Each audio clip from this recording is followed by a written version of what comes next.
they think can play. If the board doesn't fall their way, and, Brad always talks about buckets, and there's one or two players left in that bucket of players that they're in, the first tier or the second tier, he's not going to, nor should he. So I'd love it because it means that their bucket is full when they're on the board. If you're going to get a burger from McDonald's, I mean, the onions, that's part of the treat, right? The way they're chopped so fine, that makes the burger. Whether it's the Big Mac or the quarter pounder of cheese, the cheeseburger or the regular burger, that makes the burger. You heard nothing you said, Doug. I'm recusing myself from this conversation.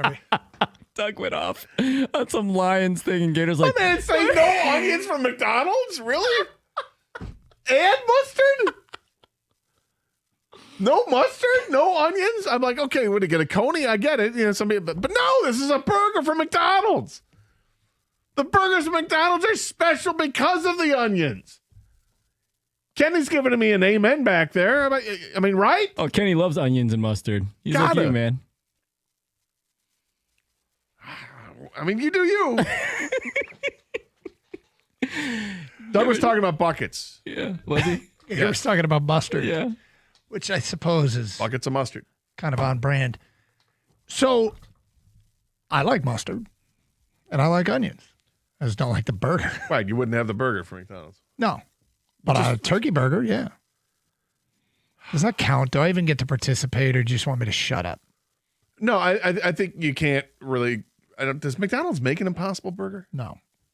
I don't think so. I don't think they do either. Burger King does. The Impossible Whopper is the single best meat substitute food I've ever had.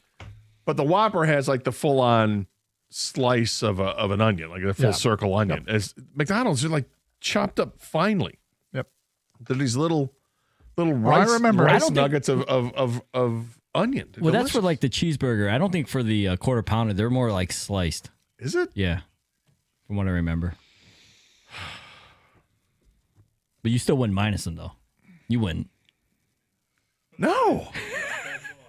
Makes the Gator, burger. you know what's so funny about this is in the middle of all this and your outrage, you said you do you. And I don't think you believe that. Oh no, Mike's gonna do him, right? That Mike, you're all about it. You can have your taste now. You want, that's fine. I mean, I think you're less of a man. Mm-hmm. That's not true. You do you. That's fine. If you think he's less of a man No, for Mike- no Mike- onions Michael's and fine. mustard, He's fine. I can only imagine what you think of me. No. You don't have to imagine. You know. I'm pretty sure. I'm just saying, I mean, McDonald's in particular, they're known for the onions on the burgers. So it makes it special. It's like going to Hunter House and saying no onions. Like, what? Onions are part of the steaming process with the sliders. That's what they're there for.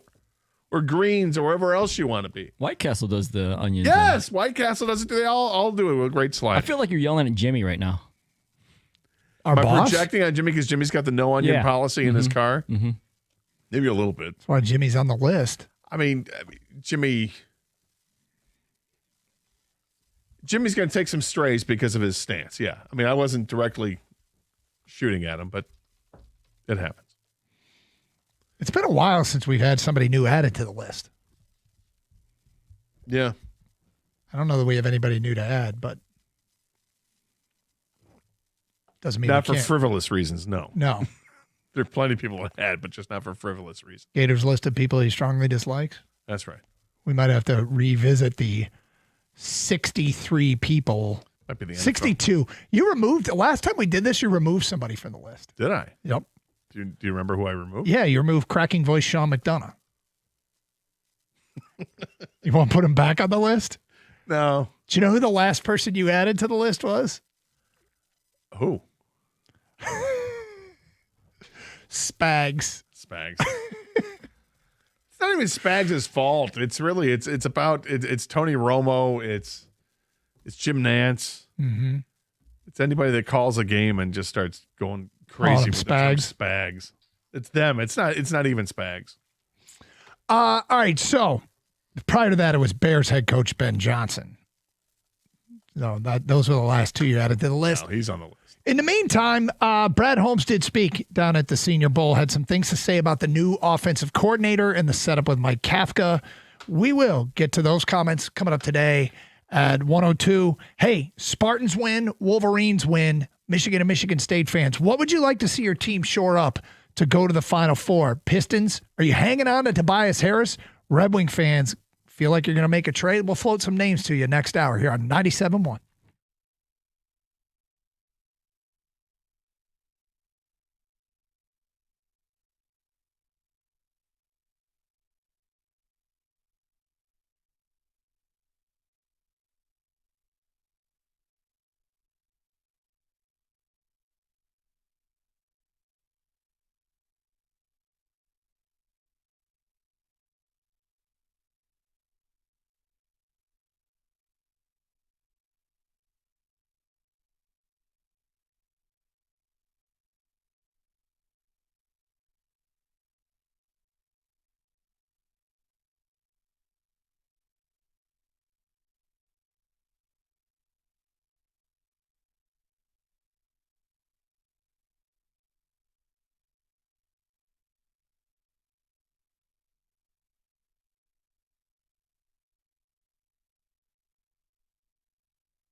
Brought to you by Blue Chew. The Red Wings will be back in action tomorrow at Little Caesars Arena to take on the Washington Capitals. That game will be right here on 97.1, and if you tune in, you could hear the name of newly extended defenseman Ben Chiarot. The 34-year-old agreed to a 3-year, $11.5 million deal with the Wings today. Chiarot originally came to Detroit in 2022. He skated in 76 or more games in all 3 seasons here, including seeing the ice in all 54 games so far this year. The Pistons will also take to the floor tomorrow. They'll be in Phoenix to take on the Suns at 9 9 o'clock. BetOnline says Detroit has the best odds to win the Eastern Conference today, marking the first time that's happened this year. However, the sportsbook does not think the Pistons are a likely destination for Giannis Antetokounmpo, with Shams Charania basically reporting today that Giannis has confirmed he wants out of Milwaukee. Rumors have begun swirling about where the two-time MVP will end up. A number of speculators think the Pistons could be in the mix, but BetOnline gives Detroit just 20-1 odds to land Giannis. That ranks 11th on the list. Some drama in the NFL today after the Browns informed defensive coordinator and former Lions coach Jim Schwartz that they wouldn't be hiring him to be their head coach.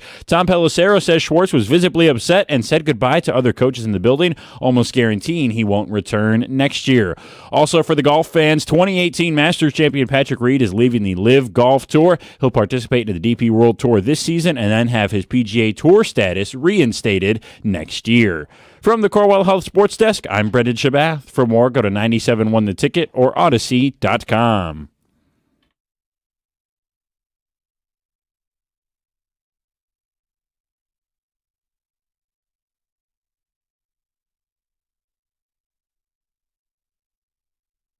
Okay, so Gator has a football crush on Jim Schwartz as a defensive coordinator. And as you heard there in the update, he didn't get the Cleveland job, and he's not thrilled about it. And he's under contract in Cleveland. I'll make sure I got all these details right. He's under contract in Cleveland. Yes. And they want him to be the defensive coordinator still. They'd like him to stay on, they said. Those are the reports. He doesn't want to. No. Those are also reports. We talked about how he left here, and knowing Jim Schwartz probably was like, he got carried off the field in Cleveland when Cleveland beat Detroit, and he was a defensive coordinator. Was it Cleveland? Buffalo, Where was he? hey. Buffalo, sorry. Here's the question. Can he come back? And have you ever come back? Did you ever get fired from a place and then and they wanted you back and you chose to come back? 248-539-9797. Gator would love to see the Schwartz back here. I would. He's a hell of a defensive coordinator. But he got fired from here. Have you ever been that person that got fired from a place and then later willfully went back? 248-539-9797. Because Schwartz, he's a fiery guy. He's a candidate to become a head coach for a reason again, and that is because he is an exceptionally good defensive coordinator. It's a hard thing to do to get fired from a place and go back, but years later it can happen, right? Yeah, I mean, I don't think it came as a shock to him that he was fired. I mean, he went 29-51 as a Lions head coach. Mm-hmm. Went to the playoffs once, and that's when they had a pretty good team. It was a really good team. That team that was the one that lost to New Orleans. Mm-hmm. That was a really good team. They played New Orleans, who ended up winning the Super Bowl, if I'm not mistaken, that year. That was an excellent New Orleans team. The Lions are really good. But then things started to fall apart. They looked like it had a nice team to build on, and then it was the whole Titus Young team, And he started stealing routes from other players, and things went south in a hurry for the Lions. They went 4-12 the next year and 7-9.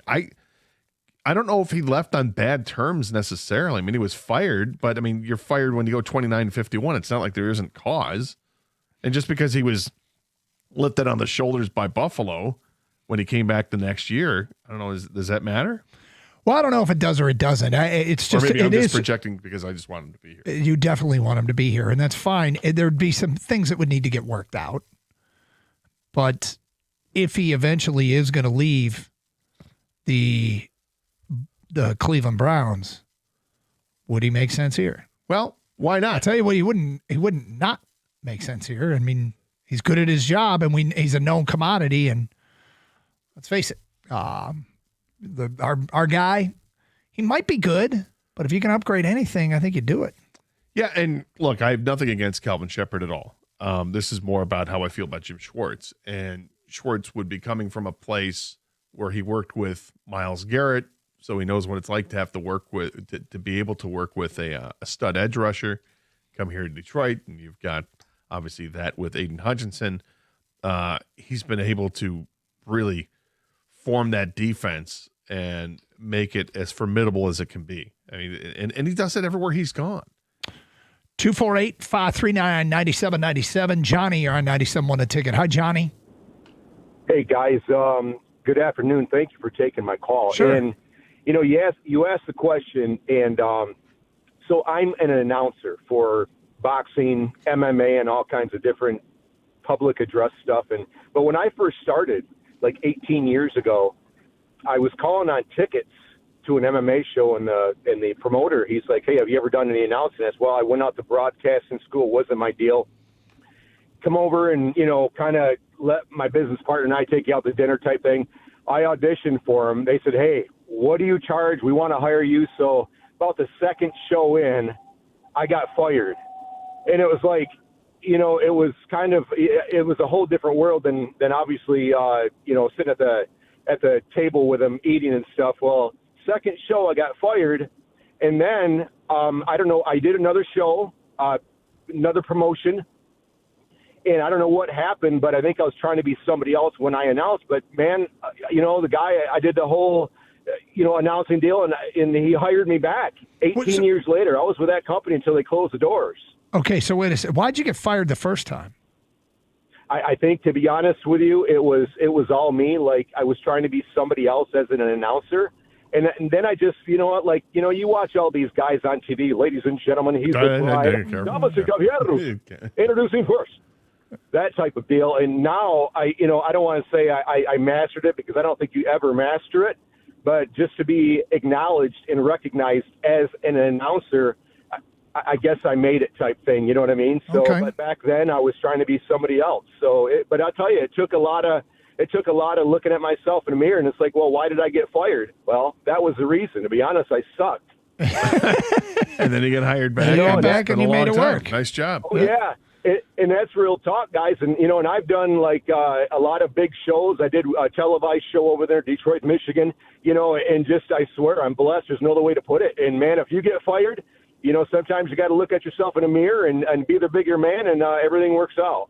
Jim Schwartz, you hearing that? You hearing that, Jim Schwartz? Well, it's not up to Jim Schwartz. What's that? It's not up to Jim Schwartz. No, it's not. But if he's Well, going to come back, I mean, it could up be, to but I him. don't think the Lions are. Look, they haven't interviewed anybody. It sounds like they're just fine.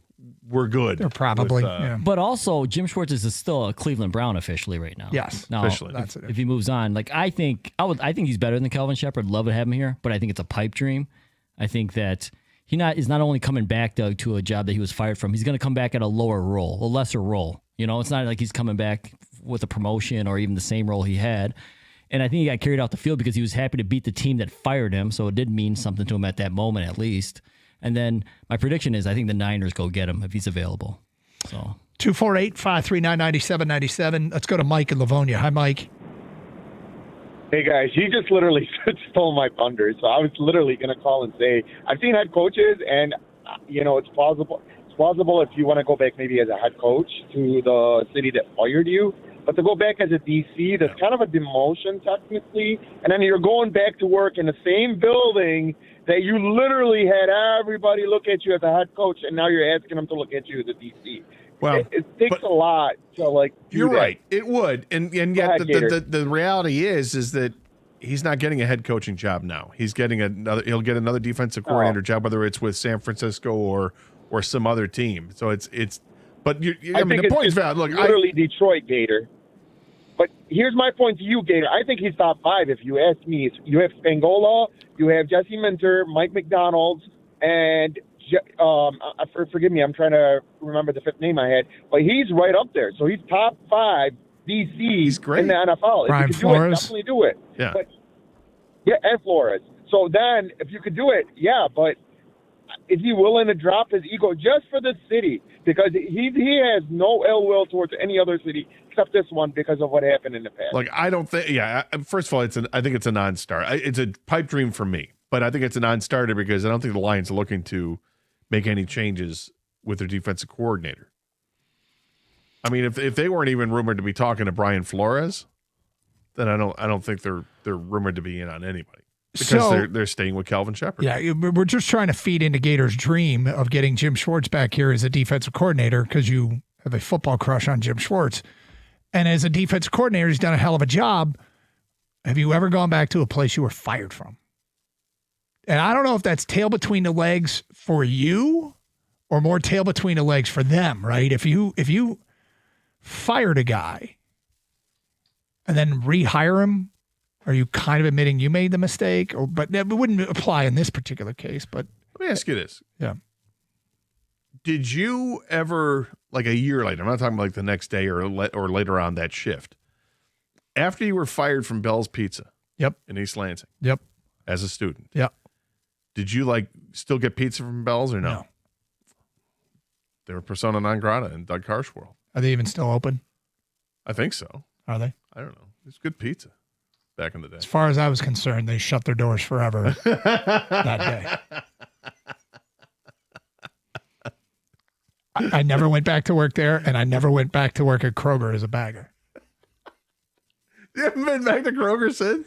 No, I've been back to As a Kroger. customer, I would hope No, so. but I didn't go back to work there. Well, no, not to work. I was just wondering as a patron. I did you never go went back. to Bell's? Hey, that Kroger closed down. And if you don't think it was because of a bad decision they made about firing a bagger, I don't know what to tell you. You got fired as a bagger. I did, yeah. And I love that job. I love that job. High school kid, I'd ask for too many days off. And both times I got fired, I was told mid-shift, this is your last shift with us. And I was like, wait, you want me to finish the shift? That was the best. That's not happening. I quit a job working at a restaurant called the Village Place in the mean streets of West Bloomfield Yeah. on Orchard Lake Road. But I love the restaurant. I would still go back all the time. Is that right? So you would go Yeah. back. That's pretty funny. Yeah. Yeah.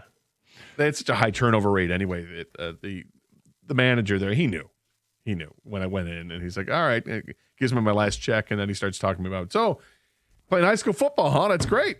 And he was like the nicest guy. I'm like, well, this is different. Okay, sure. As he was firing you? After it was agreed upon, well, we kind of agreed on the phone that was going to happen because I called in sick. Same thing with you, basically. I called in sick. I'd asked for a bunch of days off. And now looking at it from an employer's perspective and knowing people that run businesses, yeah, those people are crappy workers. They're always asking for time off at the last minute. And Exactly. This I is was the a same kid. thing. I was a kid. He's like, if you don't come in today, I'm going to have to let you go. And I said, all right, see ya. Yeah. And then I came back a few days later to get my last check, and he was really nice. And I kept going in there for the Hercules breakfast that they would have, or the turkey and Swiss pita deluxe. Hey, Outstanding. We did not, because of this Schwartz story and Gators' love of Jim Schwartz, we did not get to what Brad Holmes had to say about his OC. We will get to that today at 1:20. And we got odds on Giannis's next team. Where do we rank?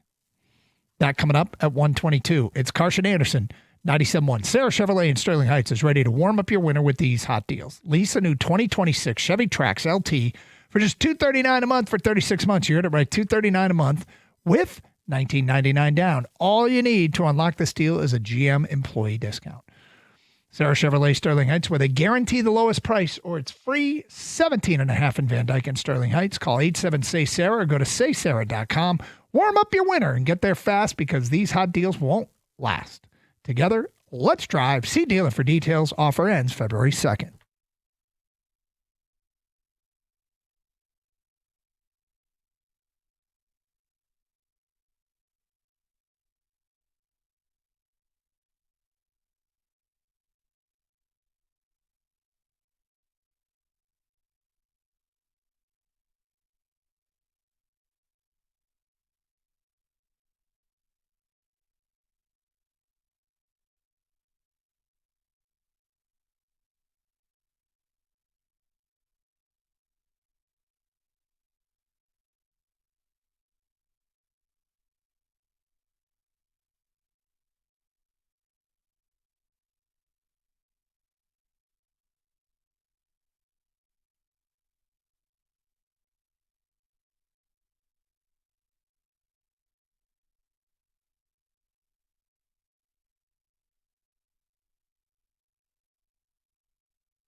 All right, so Dave Burkett of the Free Press caught up with Brad Holmes down in Mobile, Alabama for the Senior Bowl.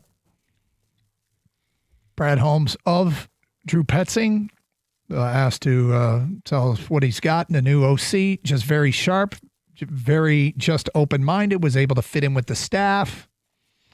Knew some people on the staff already, but look, it's his offense. It's not something where he's going to do something else or be like, this is his show, man.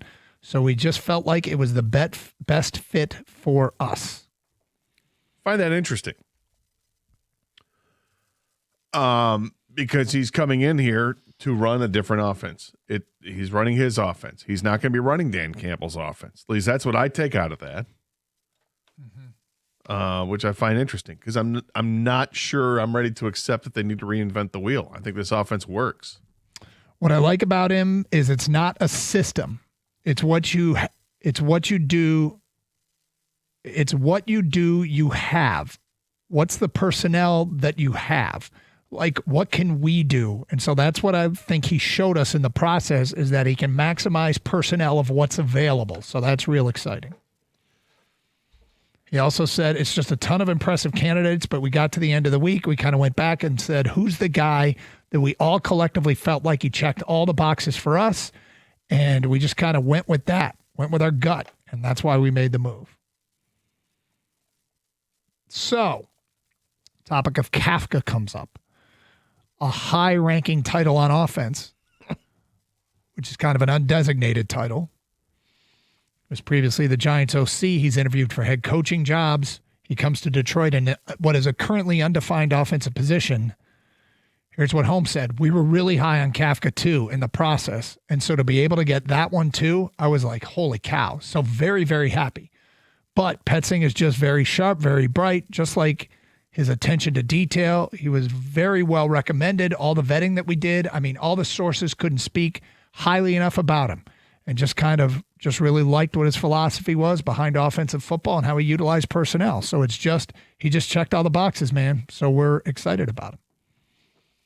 So those are the public comments from Brad Holmes. Those are public comments. I think getting back to the Petzing thing. So he's being brought in to run his offense.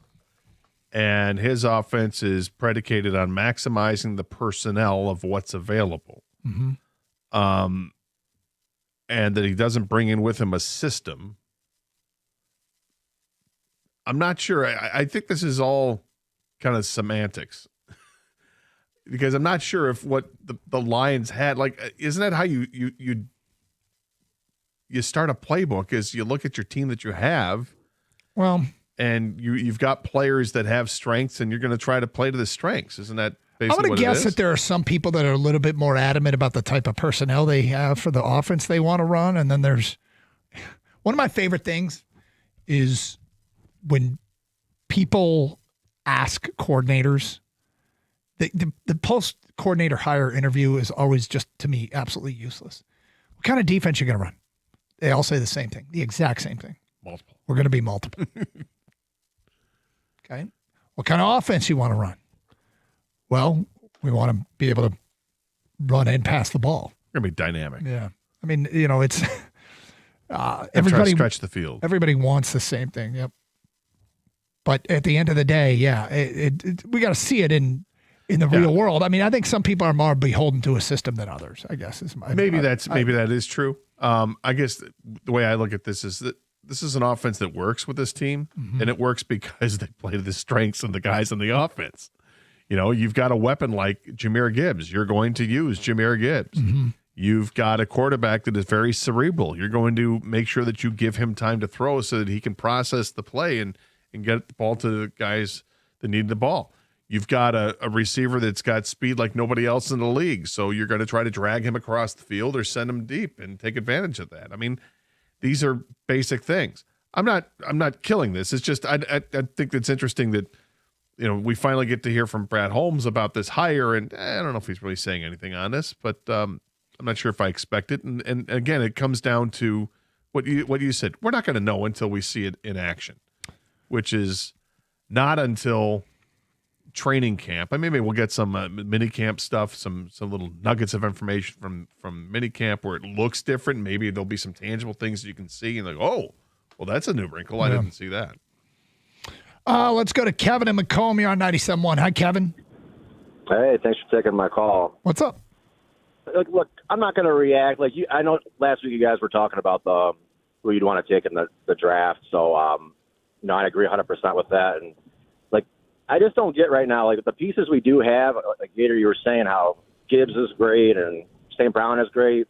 They're great, but if we don't got an offensive line, we ain't getting to the playoffs. And that's why I said earlier, I know you guys want linemen in the draft, but my main point is why did we hire this Penson guy if we already went off to hire another offensive coordinator? Well, he has an undesignated position, but why did we hire this guy? Is this basically let's say if Campbell takes away play calling duties from Morton, is Kafka the next guy in line then to get another shot at the offense? I don't know. It's because nobody's really talked about. I guess Brad Holmes talked briefly about it yesterday, but we still don't know what the role is for Kafka here, and we haven't heard from Dan Campbell yet.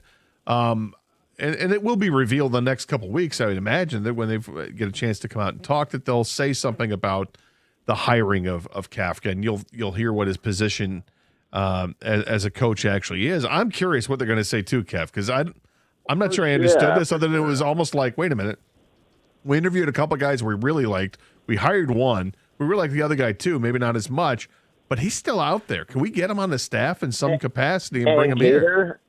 And Gator, not to interrupt, but I agree with you 100% on Schwartz. As a head coach, I couldn't stand him, but defensive coordinator, him or even Brian Flores, I don't understand why we got to bring back Calvin Shepard for another year. What do we owe him? In terms of what has he done to prove that he deserved another year, in my opinion? Because this team's a team that's ready to win right now. We're not looking to.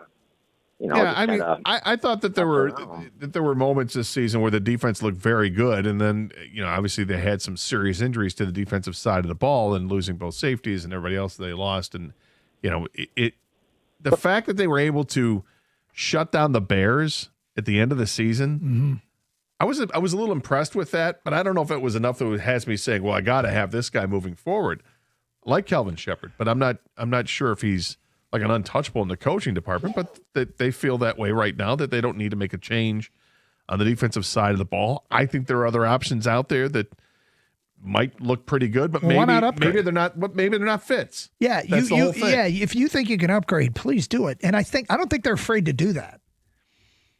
I would imagine the reason Calvin Shepard has a job is because they still deem him as the best candidate of all that are available to run this defense. And they have every right to feel that way, and for the most part, I trust them. Not, unequivocal everything they do, I believe, because just look at their offensive coordinator hires. But, and quite frankly, they haven't gotten it right defense. I feel like he can't be totally judged without thinking of who he lost. Brian Branch is a huge playmaker for that defense. Kirby Joseph is a huge playmaker for that defense. They were running safety 5 and 6 out there. They were running corner 3 and 4, or 4 and 5, really, with the injury to Meek Robertson and the injury to Ennis Rakestraw. And they were really in a shorthanded position. That might not be a fair assessment for who Calvin Shepard is, but I would consider just about anything. If you can get better anywhere, and I mean anywhere, I would consider doing it. But, starting all over with a new DC might not be best for a team that's trying to win right now. Well, right. And the other thing, like I said, it's fit. If every player they bring in here, they're doing it because they're a fit for this team, because they fit in the locker room, they fit on the field. The same thing has to go for the coaching staff. And maybe Brian Flores isn't a fit. Maybe Jim Schwartz isn't a fit. And the other candidates that are out there wouldn't be fits as much as the guy that they have in-house that they believe in, and that's going to be that's their opinion. But look, they're not afraid to change. We've seen them make changes before. So if things don't go well, then they will make changes. Okay, straight ahead. I apologize, we ran out of time again. Who's most likely to land Giannis Antetokounmpo And if it's not Detroit, could it be somebody Detroit is going to be competing against? We will get to that today at 1:32 on 97.1.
Doug Harsh, Scott Anderson, 97.1. All right. Giannis. There's more and more smoke he wants out. And there's apparently teams are throwing trade proposals at Milwaukee. So where's he likely to end up? Well, we have discussed what it would take to get him to Detroit. Giannis as a player is incredible. The idea of pairing Cade and Giannis is also incredibly attractive. Problem. You'd basically be reinventing this team midway through this season. And you would basically be gutting it. And who knows if you'd be better or worse as a team. It would take so much. Probably Jalen Duren and Asar Thompson, or Asar Thompson and, Ivy and Holland and 4 first-rounder. It's hard to imagine making a deal without including so many players of the young core that you don't even really know who you are. You know you've got Cade and Giannis, but you don't know if you have a team around them that can make it work. And it's probably one of the reasons why the Pistons aren't near the top of the list of teams that are likely to acquire Giannis Antetokounmpo. Yeah, they definitely have the players and draft capital to make it work, yes. But at the expense of completely gutting your team, probably not. 10 teams with better odds than the Pistons. The Pistons are 20-1. And if you are of the belief that the true way to an NBA championship is multiple superstars on the same roster, you might be in favor of this. The hell with the other 3 and who's coming off the bench. Put Giannis and Cade together, and you've got 2 superstars.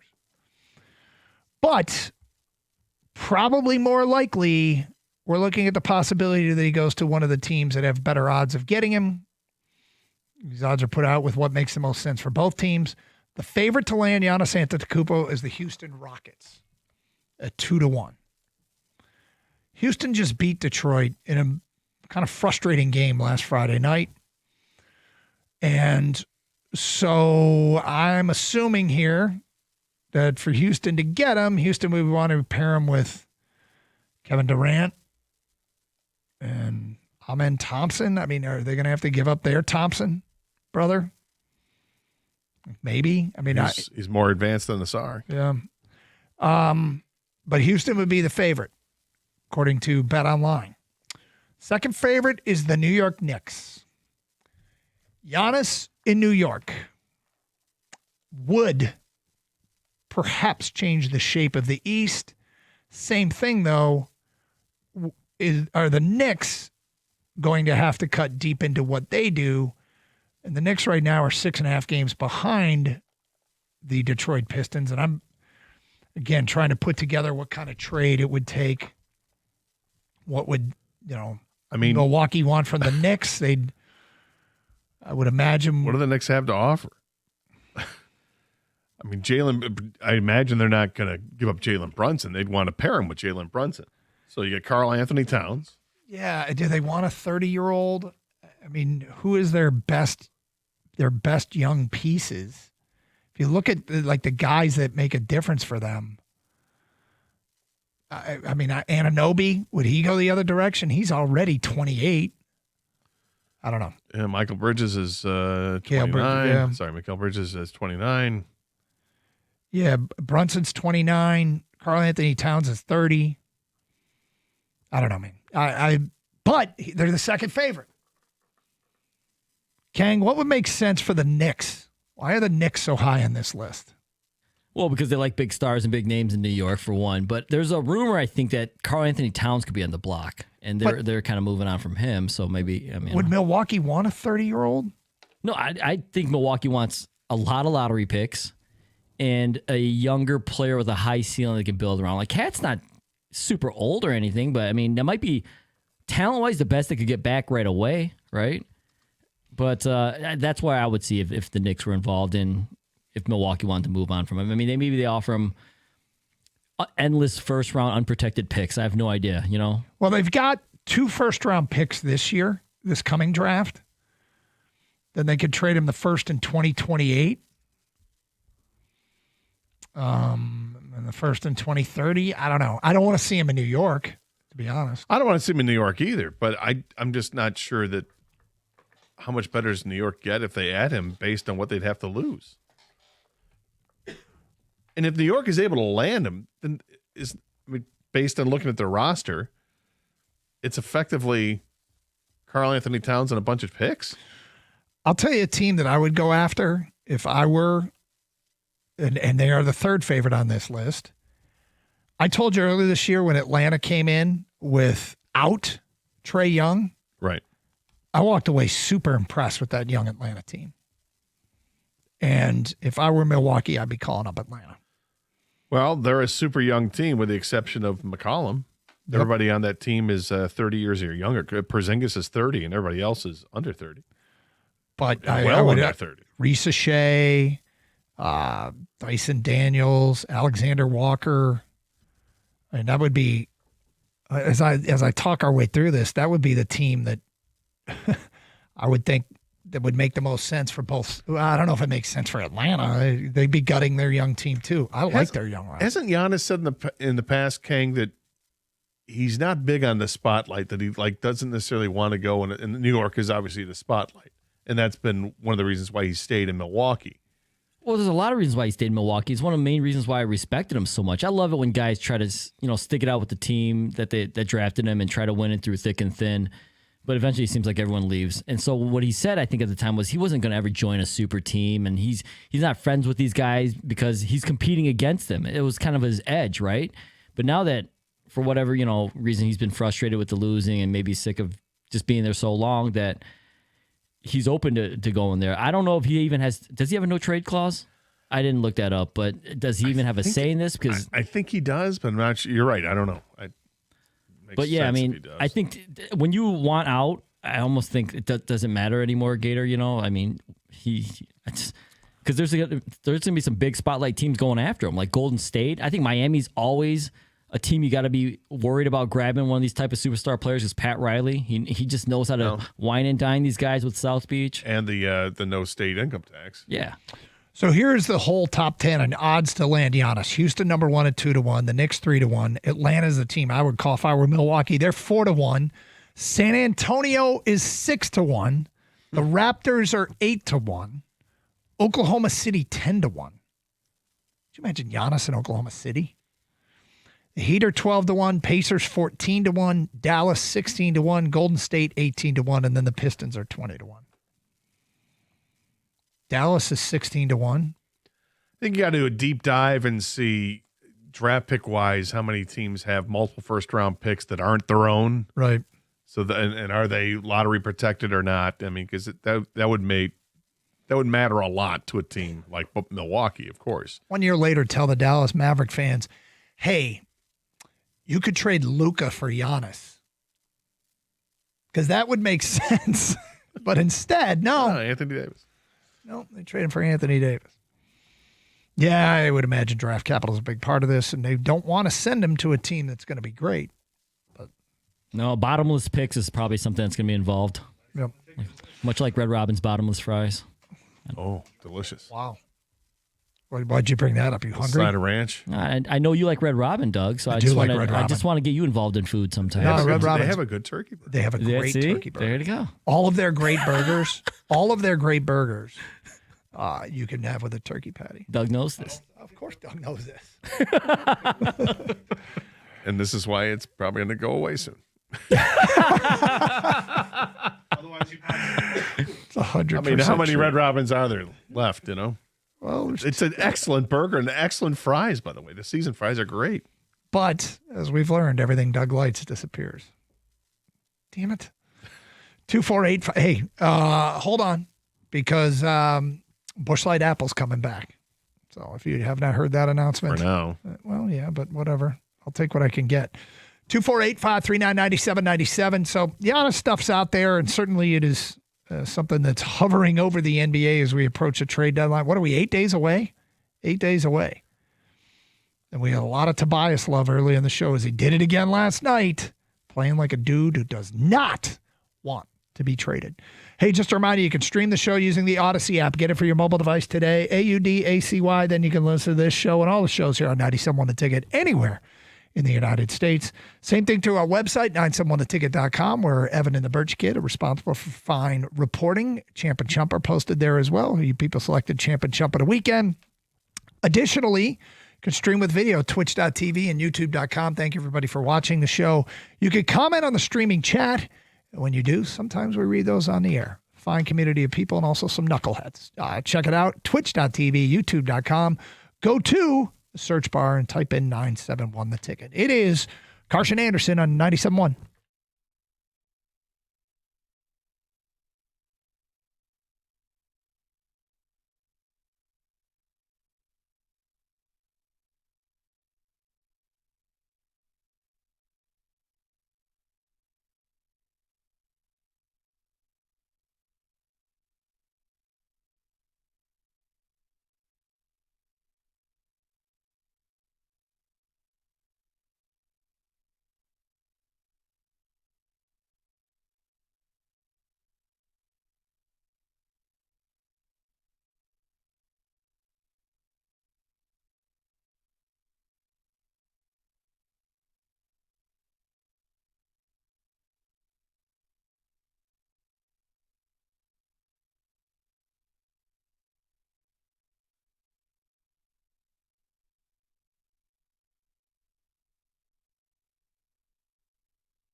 Well, look here.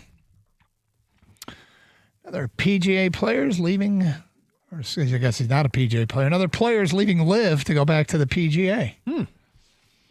Apparently, Liv didn't enjoy losing $500 million over the last couple of years.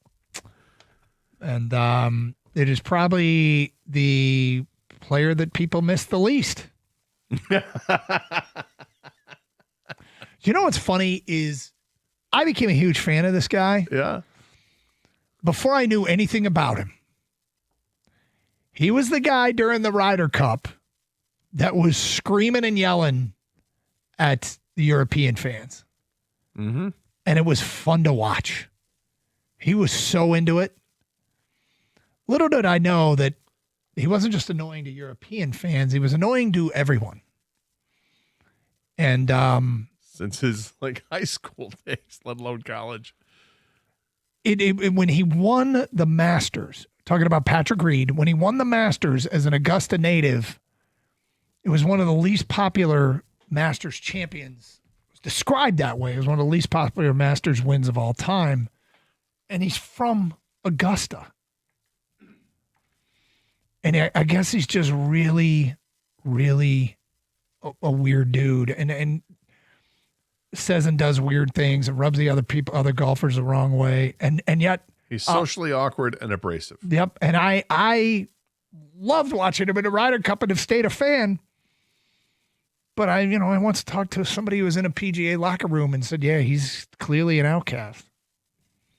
But he's leaving LIV. It goes back to the PGA, which makes me even a bigger fan. I don't like LIV at all, what it's done to golf. But I asked you when Brooks Koepka made the announcement. We asked the question, is this the beginning of the end of LIV? Because I really want it to be the beginning of the end of LIV. And it wasn't really acknowledged as that. But is something going on here? Now, the return to play, the PGA has put this return to play, the return to play program together, which there's certain things you have to meet the qualifications for. And ironically, they set whatever the parameters are just south of or just north of what it would take to get Phil Mickelson back. So he can't be part of the return to play program. Yeah, it's like you have to have won a tournament since blank, and Phil just missed that cut. Yeah, you have to have won a major by this time, and Phil, they did it intentionally to keep Phil out, but he apparently meets the criteria as Patrick Reed, so he's coming back. So let's go.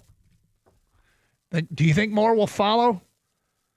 Is the inevitable? If they qualify, I mean, I'm not sure what's going to happen with this whole endeavor. I think LIV may just kind of crumble because the Saudis that back it may just say, you know what, we're wasting money. We can afford to waste the money, but it was cute for a while. We're going to stop doing it now. Yeah, and just get out of it altogether. Cut their losses, and even though they probably don't look at it as losses, it was just money. It was the FU money that they had. Yeah. Just play money. Just play money. Joe Pompilano, the sports business writer. Yeah. Did you see what he wrote about it? He went in depth, I guess. He looked at LIV's finances. He found out that they spend $8.50 for every dollar in revenue, and they're just losing money. Wow. Yeah, I guess if you can afford it, but at some point you want to stop affording it, right? Yes. Now, the benefit it gave to the PGA Tour is that, and the tour players, is that the money went up for those players too, and they put there's way more money in it now, and there's some other things that have been done that the players appreciate, and PGA's in a better place now. Mm-hmm. And I think Koepka plays this weekend. I think this is his first his tournament. Oh, is that right? I believe so. I know we had a press conference yesterday. The funny thing is I forgive them all. I want you back. I just want you back. And I'm sure that's going to make a difference. Well, we'll see what happens if Bryson comes back. That would be a big one. It would be huge. And it would have to be, I think that one comes with the collapse of LIV altogether. Do you? Yeah. He's the well, who's left? He's the keystone. Cares about, I mean, I guess Rahm, Dustin Johnson. He's kind of past it, isn't he? I don't know. I mean, do you care about Dustin Johnson? No, at this because I point? don't care about anybody. Once they went to live, I stopped paying attention to what they did. But I mean, like, at least Rahm's young enough. You Oh, know, did you- Bryson's young enough. Kepka's young enough. I mean, Did you win in Dubai? Like, I don't care. I just don't. why didn't you say Plymouth? Did you? Well, I guess I could have. Did you? Do you know who won in Plymouth? No. Do you know who won any live event? No, I just know that the golf course looked amazing, and I can't wait to play it one of these days. The golf course looked fantastic. Mm-hmm. If nothing else, the live event in Plymouth was just an amazing PR piece for that golf course. Well, couldn't any tournament go there and make that golf course look? I mean, isn't that about the golf course? Well, now people know, but they just redid it. Look, a it few is years cool ago, that a local course got some pub, but I don't know who won it, and I wasn't going. Look, I'm hostile towards live. It's not that I'm just hostile towards it. So. But you're not hostile to Patrick Reed. No, I'm not, and I'm certainly not hostile to guys who come back. Thank you for coming back, even though I should be mad at him for leaving in the first place. I'm just not. So, all right. Look, we have a huge college basketball game coming up on Friday night between Michigan and Michigan State. Two teams that have taken turns looking unbeatable this year. They both looked beatable last night. Michigan against fifth-ranked Nebraska got down by 11. I think was their biggest deficit. There were only 3 lead changes in that game. But and Nebraska led most of the way. But Michigan in the end got enough buckets, hit enough free throws, got enough stops to beat Nebraska, who scored all of 2 points in the last 5 minutes and 52 seconds of that game. Michigan beat them 75-72. Spartans got a win at Rutgers where they did not get off to a good start. It did not help that Jackson Kohler and Jeremy Fears both got into foul trouble, but they came back in the second half and did so with a vengeance late. You know, it was funny that replay was on this morning and I had it on and you're just like, wow, they were down 8 late, like with 2 minutes to go. And they forced overtime. And a furious comeback capped off by a big 3 and then ran away and hit in overtime. It was a furious comeback, and credit the Spartans for being able to do that. It's a very good basketball team. I mean, 19-2, it's pretty good. But it would have been a huge downer had they lost a game to a team like Rutgers, whose record is not good. Although, as you pointed out, Tom Izzo effusive in his praise. He loves of Steve Pikiell. Rutgers, and we'll see what Rutgers does the rest of the way. But I mean, Michigan State, Jeremy Fears Jr. is playing so good right now as the point guard. He's distributing the basketball. I mean, he had 9 assists last night. He had 17 in a recent game. He had 29 points last night. Most of those came in the second half and overtime. He needed somebody to make free throws down the stretch. He did, all but one. He was like 16 of 17 from the free throw line. Good to see that happening. And for Michigan State to battle back and win that game when they didn't get contributions from a couple players they typically depend on, that speaks to the leadership that Fears is providing right now. He wasn't hunting shots, too, No, watching not that at game. all. I didn't feel like he was hunting shots at all. And, you know, He only he took had 12 all game. 2 points at the half. Yeah. 29. No, he's a pass first point guard. And then when they needed him to take control, driving to the lane, fearless. And knocking down some really big shots. And, you know, because you're fearless going to the lane, you're going to get hit, you're going to get fouled, and you got to make those shots. And like I said, 16 out of 17. The team was 24 out of 26 from the line. They doubled up the rebound totals last night. They should have won the game, but they turned it over so much that Rutgers had a chance. Well, a couple days to build up to that one. Friday night on Fox, 8 o'clock, Michigan and Michigan State, the highest ranked they've both been ever. Rico Beard has sauntered into the studio and joins us now here on 97.1. Hello, Rico. Hey, gentlemen, how you guys doing? We're good. How are you? Good. Yeah. Good. Yeah, if you like college, at least Big Ten hoops, last night was a very exciting night.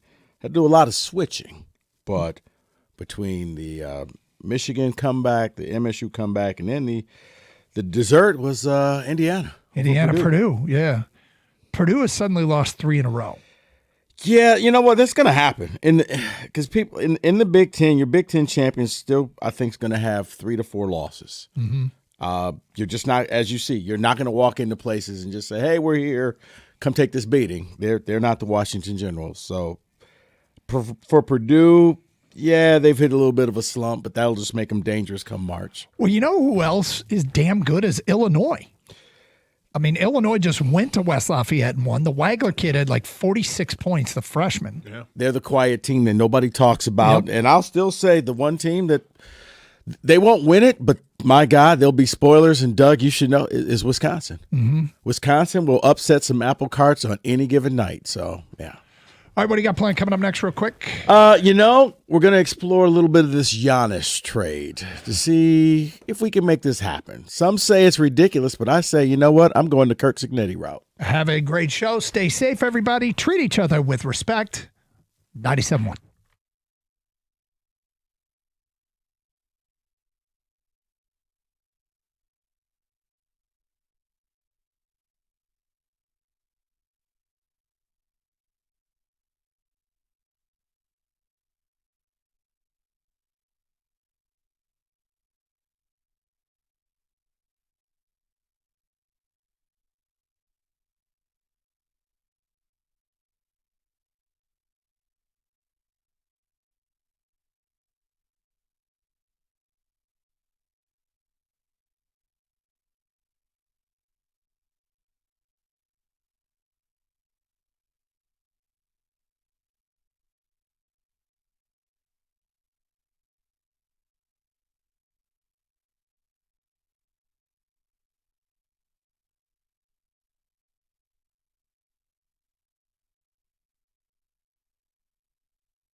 The Red Wings announced today they've extended defenseman Ben Chiarot to a new 3-year deal that's worth $3.8 million annual average value. John McClellan confirmed that John Gibson will start tomorrow against the Capitals. The Michigan High School Athletic Association rolled out new ways for high school athletes to receive credit for their name, image, and likeness yesterday.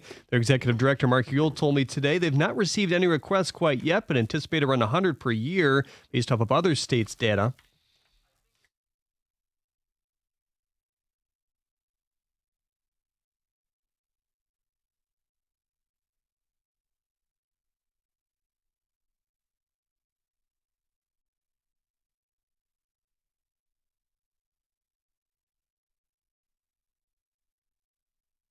According to ESPN, the Bucks are getting aggressive offers from other teams that want to trade for Giannis. Teams feel that Milwaukee is more open than ever to deal him, but there's no rush to do so. The Pistons have the night off before their 3-game road trip continues tomorrow against the Suns. Devin Booker did not play yesterday. Wow, the Cleveland Browns have hired ex-Ravens offensive coordinator Todd Monken as their next head coach. Oakland Hoops is back in action tonight on the road against Purdue Fort Wayne. You can hear that game in the Bet 1270 at 7. Kenny will be there at the Corwell Health Sports Desk. I'm Jeremy Otto. For more, go to 97.1 The Ticket or Odyssey.com.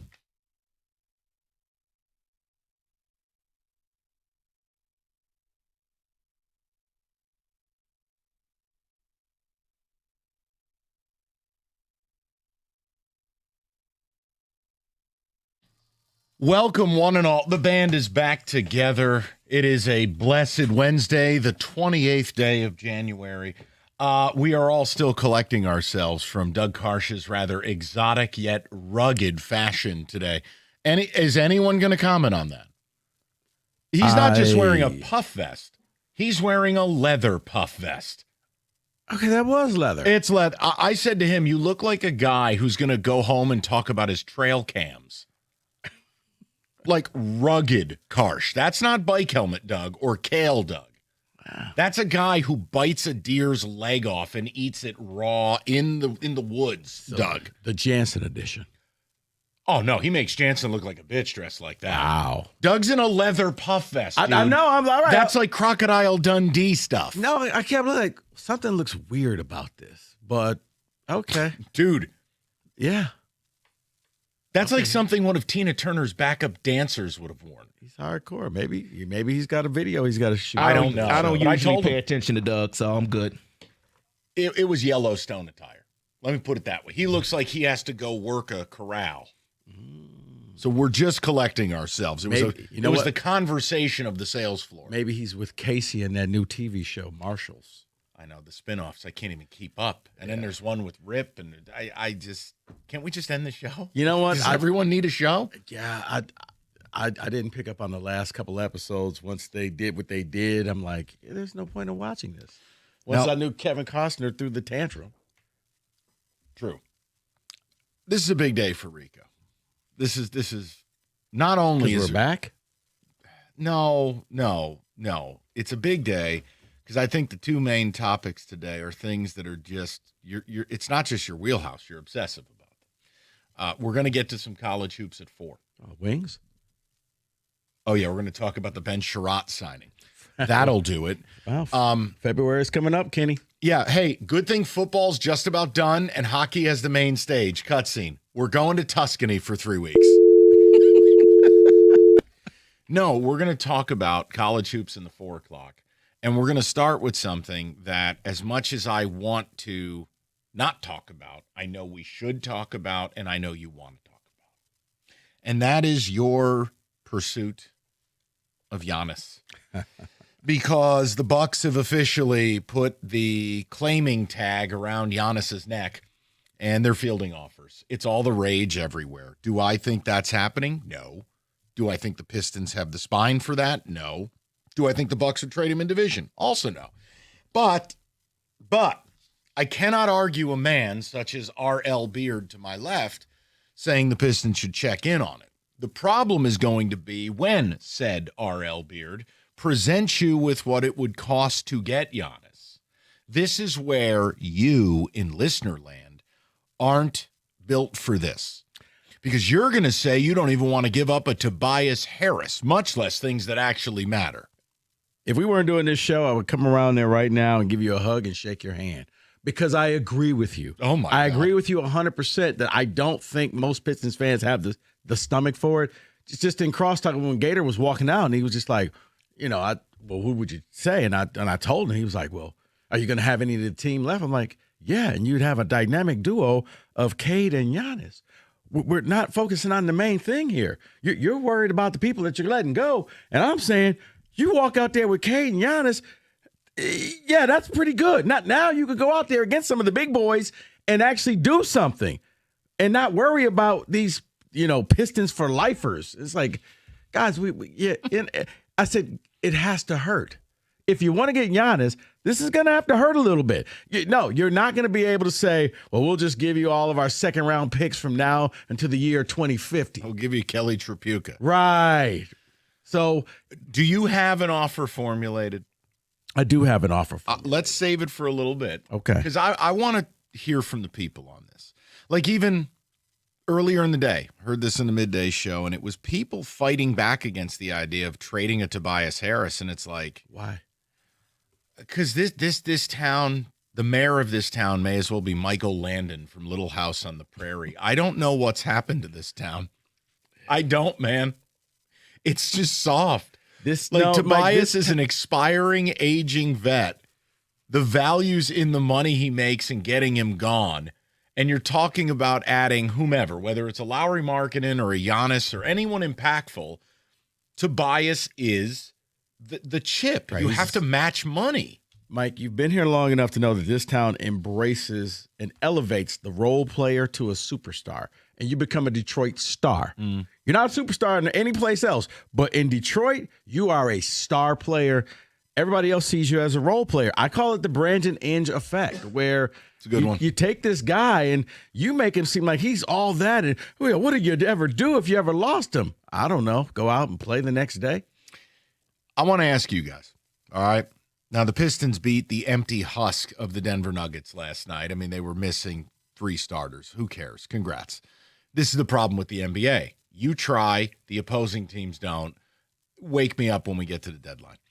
But the Bucks are listening on Giannis. I'm not selling you a fantasy. I don't believe it'll happen, but I just want to know, isn't it a bare minimum you check in on this? Isn't that the minimum, Rico? Yeah. That the Pistons check in, likely get offended at the price, or they hear that Giannis and his brother/therapist, Thanasis, don't want to live here. You want me to throw Thanasis in this trade? Well, I too? have bad news for you. No trade is – he has to be a part of the deal. They are like spirit animals. You can't have Giannis without Thanasis. It's like widely peanut butter known. and jelly. Okay. Yes. Gotcha. You're going to have to cut someone for the empty chair that is Thanasis Antetokounmpo. Okay. Oh, yeah. He's coming in the deal. So clear up $2 extra million. Okay. Done. So I want to know. I mean, David, for instance, look, Pistons are having a really nice year, and it's not impossible. Could they win the East? They could. I don't know that they will. Regular season playoffs, 2 different beasts. Is it okay for Rico and I to say, look, no matter your level of belief in this happening or not, which, and I'm going to say it again, I don't believe it would ever happen. Don't you have to check in? Don't you have to pick up the phone and price it? I think you do. David, real quick, I think you do. And like you say, either Milwaukee says, no, that's not even enough. Okay, well, you know what? Just checking. Or, right. You know what? You find out, wait, we're not that far apart. Hold on. What if we sweeten this, or let's move this player and give you this player? Is that good enough? You never know. Because if you don't try, then I don't want to hear people complain when certain teams seem to always get the players because they shoot their shot. And you're sitting on the sideline, with your drink in your hand saying, well, I never get the girl. But do you ever approach the girl? There's a reason why you never get the girl. He gets all the women because he goes up to all of them. And you sit there. He gives himself a shot. You Right. sit back and do nothing. You're going to get told no all your life. What's one more time? The other thing I don't like is in this town, the whole we're doing just fine without player X. I really get. Were you in here after crosstalk? No, I'm just saying we had this. Gator and I had this conversation. Oh. I was like, "Were you in here?" No. Because you don't want to give up. This team is winning. It's like they could do better. I'm sorry. Go ahead. No, you kind of said it all. I don't think those two things are correlated. Regular season success in January isn't the mindset or isn't the driving force of why I do or don't do things. It's about what am I in April and May, or if I'm lucky enough, the first week in June. It's about the fourth quarter, Friday night against the Suns, that type of thing. Cade needs a Robin. Last year you tried it with Malik Beasley. This year you'll sell me on who? Who is it? Because for all the people who yelled about Jaden Ivey barely plays for this team. Who is it? You're not riding Tobias Harris like a Shetland pony down the stretch. It's not Duran. He's not an offensive player. So who is it? Jenkins. Right, you get my point. Yeah. So, look, I'm not demanding they do this. I don't think we're in a position to make that demand. It would cost a lot. But are you in a position to do this in a way other teams aren't? Sure, I can't yell at Rico when he brings it up. You have the picks, you have the young players, and you have the cap. The contracts, if you will. You do. You don't believe me? Go look at ESPN. Bobby Marks listed you as the second easiest pathway to get him. Okay, so you tell me what you want. Tell me what you want the Pistons to do. That's what I'd like to know. And if you say I have no interest, all I ask is why. Do not call up and say, because we're good now. Okay. Are you making the NBA Finals? Are you winning the NBA? Are you winning the Larry O'Brien? You acquire Giannis, I got to be honest, it could put you in that conversation. Mm-hmm. So it's up to you guys. 248-539-9797. Rico can handle some business. We'll get to David and Kenny. Kenny, nice job by the Wings last night. Thanks a lot. I tune in, and it's just bleh. I also blame Jim Costa. He was there. Kane made a goal. Congrats. Tell them all about it. Paying customer Costa was in the house. All right. Well, you know what? When the Giannis trade happens, fingers crossed, I'll be watching the Pistons down in my new Matrix basements. Matrix came in, took a totally unfinished basement, and they hooked it up, guys. And they did it in about 7 weeks. They could do the exact same thing for you. As a matter of fact, if you go to matrixbasements.com right now, you get a free consultation, and you'll find out that they are offering the Bill Now, Pay Later program. That is 0 interest and 0 payments until the year 2028. You don't have to wait to enjoy your dream space. You can be watching the NCAA tournament, NBA playoffs, Stanley Cup run, all from your new basement. Whether you're getting it, whether it's totally unfinished or you're adding a room, Matrix Basements can get it done for you. So stop dreaming and start enjoying with Matrix Basements. You can build now and pay much, much later. 2 years later, Matrix Basements will deliver your dream space. And it's easy, guys. You just got to go to matrixbasements.com, get that free consultation, and then sign up for that Build Now, Pay Later program. 0 interest, 0 payments until 2028. Build now and pay later and enjoy your beautiful new basement sooner.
All right, just getting warmed up. Band is back together. David, good to see you again, buddy. Rico, I know him and I both had some days off. So I can't laugh at it. And I just got a text from a NBA writer. Not even in this city, so it's none of the locals. And it was just simple. While I don't think it'll happen, you have to check in on it. Yeah. Like, the Pistons have to check in. You've suffered for so long. You've built this right. You have a war chest where you can't even keep everybody you have.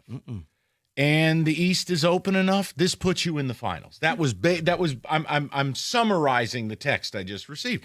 So I want you to know, someone who covers the league doesn't think you're a crackhead. Okay. Was this person calorically challenged? Skinny. No? Oh, okay. No, just a normal human. Okay. No. So look, David got it. I was like, no. Then did you say they're color challenged? Calorically. Oh, that's how some of Kenny's family talks. You can't say things like that on the radio. One day I'll stop catching strays around here. Enjoy the OU game tonight, buddy. All right, David, your thought. Giannis has a for sale sign around his neck. He's in a claiming race, okay? What do you want your team to do? I want my team to check in. I don't think Detroit will trade for Giannis. I don't think that will happen. I don't think they'll want to give up what they need to give up. I'm not even saying I want Giannis, but you have to make the phone call. You would look like an idiot if he does get dealt and you're looking at him and saying, wow, we could have offered more than that, or we could have offered this. That's all he went for? That's all he went for? You have to do it. You have to make the phone call.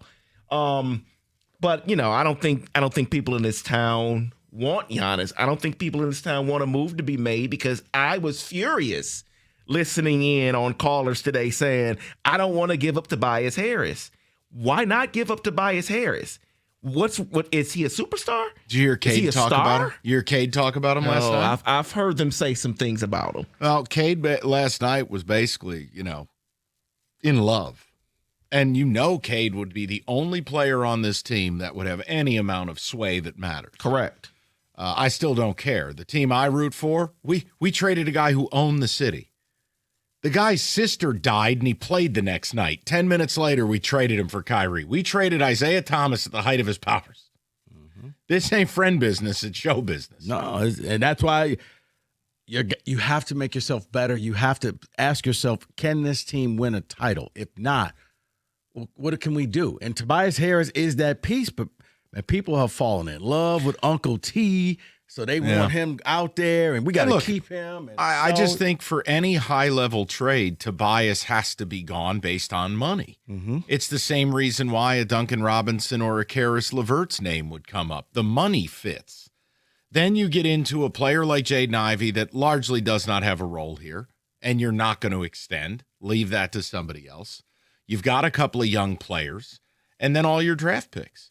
But no, I'm not screaming and yelling about this, because I guess I'm too old school. I just have a hard time believing Milwaukee would ever deal him in division.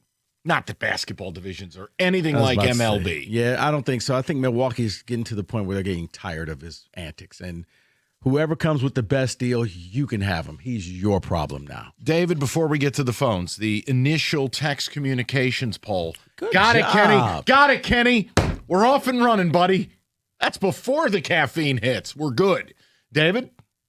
Someone texted in and says, I'm typically in the camp of taking chances for stars, but it feels like the age of super team ups is over. Complete team that plays with defense is the MO, so I'm not making the deal. Trios are done.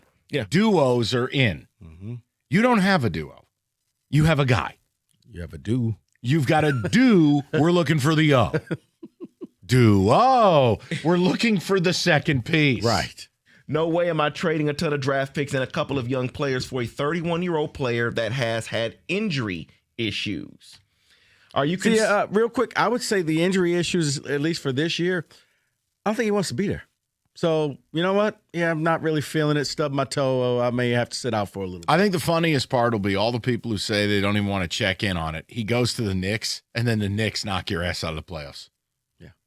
Well, we can't compete with the Knicks. And No, you money can. and Like stuff, right now, and- you'd beat the Knicks. Yeah. But I could make a case that with the addition of a Giannis, remember, they're the same type of thing as that I know I can rely on Brunson down the stretch in the fourth quarter.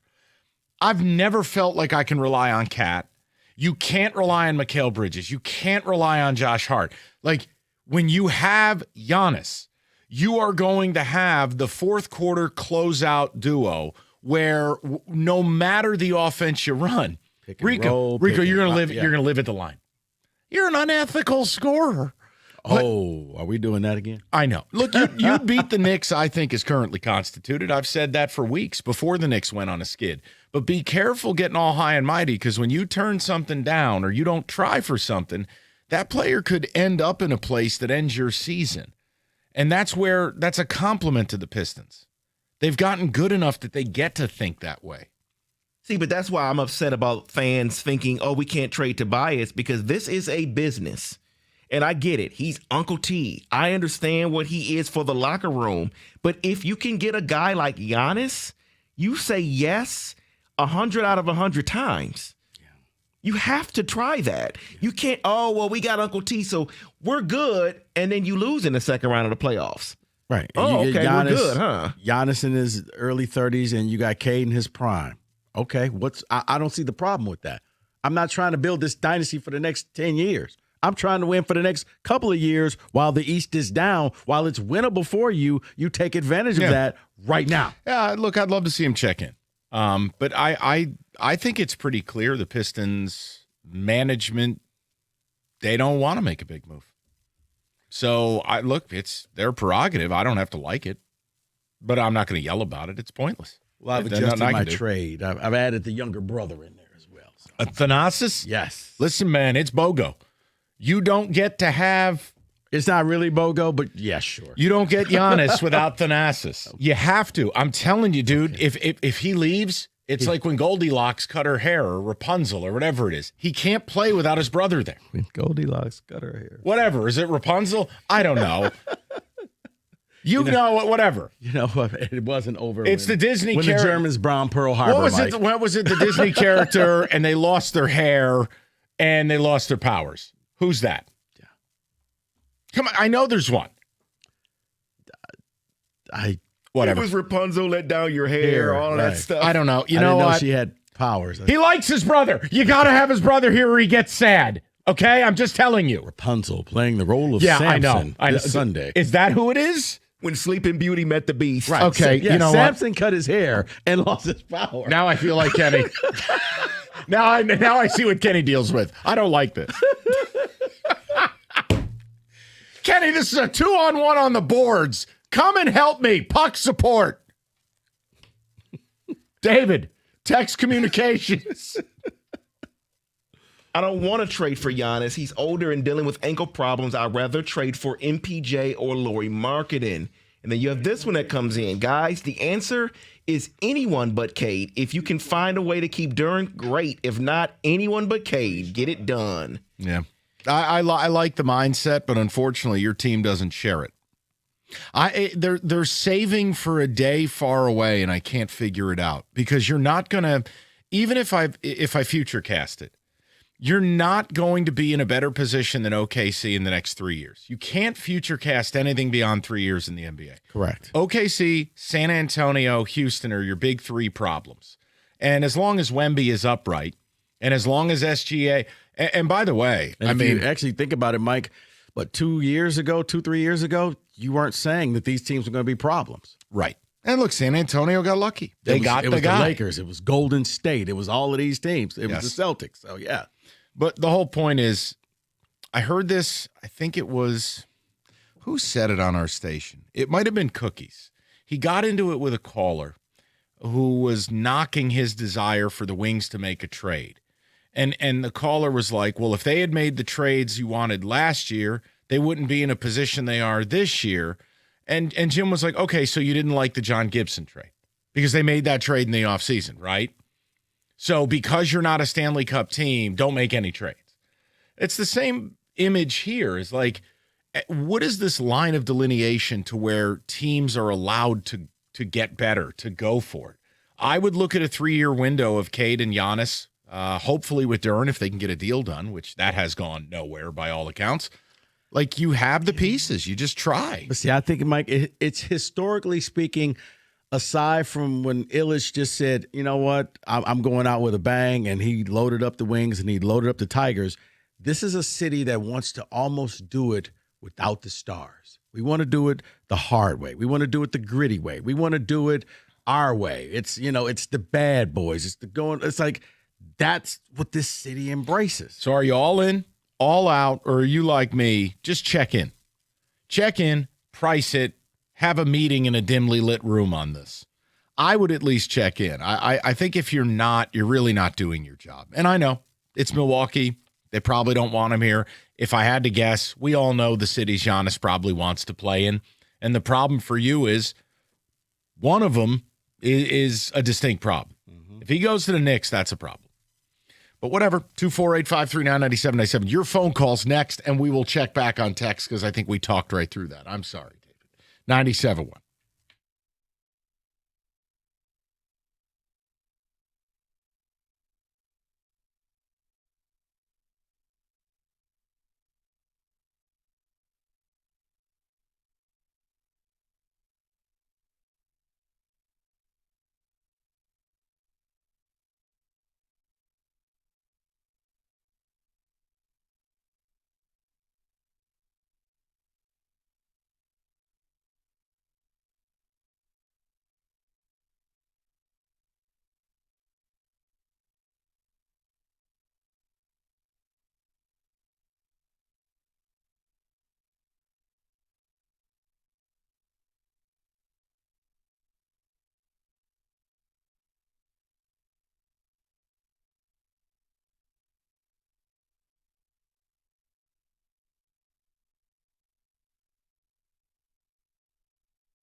Straight to the phones. Just talking through it, I think everyone's been very reasonable. But Giannis, it's in the last hour, Milwaukee's listening to offers. They're going to trade him. Now, if I'm Milwaukee, let me say this. I don't trade him right now. The teams that want him now are going to want him in the summer. True. I wouldn't rush this. I don't think you want to be Nico Harrison 2.0. This you have to get everything and more. This is the best player since Kareem Abdul-Jabbar, or at the time when he played in Milwaukee, Lou Alcindor. But I wonder, is it, you know what, how much of it, we are just so sick of Giannis. We are so sick of this circus because we're Milwaukee. We're not New York. We're not used to this every day in the news. Look, I think it's at the end of its life cycle. That's all, man. You know what? They grew up together. They made it to the mountaintop. They won a championship. Right. And it's not going to be championship level. They can't build it. The Dame thing, they ran misdirection. They got Dame to keep him from Miami. So now it's like, it's the end. Mm-hmm. And it doesn't mean it wasn't a good relationship, but it's the end. We want different things out of life. So it's time to move them. Yeah. I'd like the Pistons to check in. I have no expectation they would do this. But it does bring up something, guys. They need to do something, right? Or are you so deluded that this is the team you want to roll into the playoff with, that you think this is the team? Because what you're going to find out, big difference between regular season and playoff basketball. You need to say it for the people in the back. There's a big difference between regular season and playoff Wasn't basketball. literal. Oh, let's go to Dorian, 97.1. Dorian, how you been, man? I've been well, Mike. I would just say this. It would be nice that they would implore, but here's the thing. Why do you want to be in Milwaukee and Cleveland? Look at what those franchises did to try to please one guy. Look at both of those franchises. Cleveland was Detroit last year. Ran away with the East, had a great record. You know what they disturbed? Their chemistry. That's the problem. Milwaukee did the same thing. You brought in Damian Lillard. What was the end result? You don't make trades because it's 2K and you want to play fantasy basketball all day. Chemistry works. Defensive team chemistry works. And you want it, really the Pistons are playing with house money right now. We don't even supposed to be here. What they're doing right now is exactly what Cleveland was doing last year. Getting better and running away with the East. Tatum was not hurt last year when Boston was when they were making their run. Think about that. Halliburton wasn't hurt either. All of that came later in the playoffs. So why are we going to try to make trades? It doesn't make now any kind of trade I would like them to make would be an upgrade for Tobias. I feel like he's untouchable. He's not untouchable. He should be traded at some point because literally he's not going to be on your roster next year. Because you would have to re-sign him, and I wouldn't re-sign him next year because he's 34. And Giannis has 31 years of playing basketball. He's 31 years old. He has a lot of mileage on those legs. Calf injuries going to lead to Achilles injuries. And what do you think is going to happen as soon as he gets to a place he don't even like, and with his brother or without his brother? What you think is going to happen? But Dorian, here's the thing, though. Dorian, he comes to Detroit and they start winning. I don't care what city you're in. Winning. Listen, they already are winning. Why are we? Listen, they need fringe help. Yes. Because Dorian, you're trying to go over the top. You're not trying to win the regular season. You're trying to win the NBA Finals, and with Giannis, that gives you a better chance of winning the finals. Can I? No, it does not. He's not even playing right now, and you thinking that he's not hurt? He really is hurt. He really is hurt. He's not going to do you no good. Dorian, he's why out. Would you mess up the chemistry? Okay, first of all, Dorian, stop talking. Now, I let you ramble for several minutes. Now, you lied on something, but I let it go. But now we're going to talk about it. What did I lie on? Oh, the Cavs messed up their culture. No, they didn't. They all got hurt. Go look at the series against the Pacers. Call me back. And what DeAndre Hunter is doing for him right now. They all got hurt. No, Dorian. Do not talk about this year. You talked about last year. So we're going to talk about last year. It's not chemistry. All their players died. Donovan Mitchell blew out. Garland blew out. That's how they lost in 5. I let you go. You were on a heater, and it was entertaining. But I'm just making a point now. Don't lie on stuff. Damn it. Talking culture.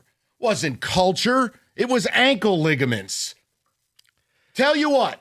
Is it your culture if Cade blows out in a playoff series? Or is it that Cade got hurt? I'm going to look at what happened with the Lions. They got hurt. Right. Just don't make things up, Dorian. We don't need to do that. Now, if you don't like Giannis's age, you didn't hear me say a word. You have concerns about the calf strain leading to the Achilles. I'm not here to argue.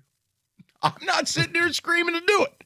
But don't do this Rudy Poo, welfare-ass Detroit thing that we do, where everything comes back to some buzzword like culture, grit, toughness, me versus all, or the rest. Stop. The NBA has been, is now, and forever will be about stars. Okay? And once every 40 years, whether it's the 81 Sonics or 78 Sonics, the 04 Pistons, you get one of these mutts that goes out and wins the championship. You're going to put some respect on that team. Man, is what it is. You won game 70-67. Put some respect. I will not. I didn't then. I don't more now. Points. So. Great. God bless. The point I'm making is we don't need to make things up. The idea that adding a Giannis doesn't make you better, it's just false. You also, Dorian. See, I let you go, but now I'm going to go. We need an upgrade for Tobias. Well, what the F is Giannis? I rest my case. The Cavs thing really angered me because you're making things up. Thank you, Amon-Ra. You know what? You've earned this. You've had a long weekend. Thank you. I'm just saying, you know what I mean? You could say, hey, I don't like the move the Cavs made for DeAndre Hunter, and they're messed up this year. We can do that. You brought up last year, and their exit to the playoffs was screwing up their chemistry. No, it's not. Injuries did. All right. And yeah, I do think that adding Giannis would be an upgrade to this team. I think it's much more realistic to go after Lauri Markkanen. I think it's more realistic to go after Michael Porter Jr. Yes. But I'm not going to mock anybody who wants the player. What am I going to say? Is he injured? Yes. But I also think some of this is because he's in a situation where I don't want to go out there. I don't want to really risk any serious injury for a team in a place I don't want to be in. Well, do you remember when James Harden was fat? Yeah. Oh, in the powder blue warm-up. And then all of a sudden he got traded and he was slim again. He was like Stoney when he did the body solutions. Right. They wrapped Stoney up like a mummy. Right. He did. Yeah. He basically went out and traded some kids. I'll give you my shoes. Give me that jersey. Well, I heard you say it to Stoney, and it was true. You're like, watch him be magically better when he gets traded. Yes. You're right. We've seen the movie. Look, maybe he goes somewhere and he's hurt and he ruins the other team. I get tired that you get made fun of for bringing something up. I'm not going to. I get tired for not trying because of the what if. Because nobody ever said, what if it works? What if he comes here and you win a title? What if? Look, I don't think the Pistons have to make this move. I think a move like this is, I guess, where I'm at. Like, Giannis probably isn't for you. I think Miami, yes, for obvious reasons. New York, yes. Minnesota, yes. That's where Lauri Markkanen comes in. That's where MPJ comes in. That's where Trey Murphy comes in. I think there are players we can pursue. Right. And you get to keep all the players that you love and hold near and dear to your heart. Yes, we'll build a memorial for Tobias. We'll go to T, 97.1. T, what's good, buddy? T? Am I on? Yes, you are. T, what's good? Okay, listen. I haven't talked to you guys in a long time. Always enjoy listening to you. And I think sometimes my friends and I were outliers. I got something for you. Okay.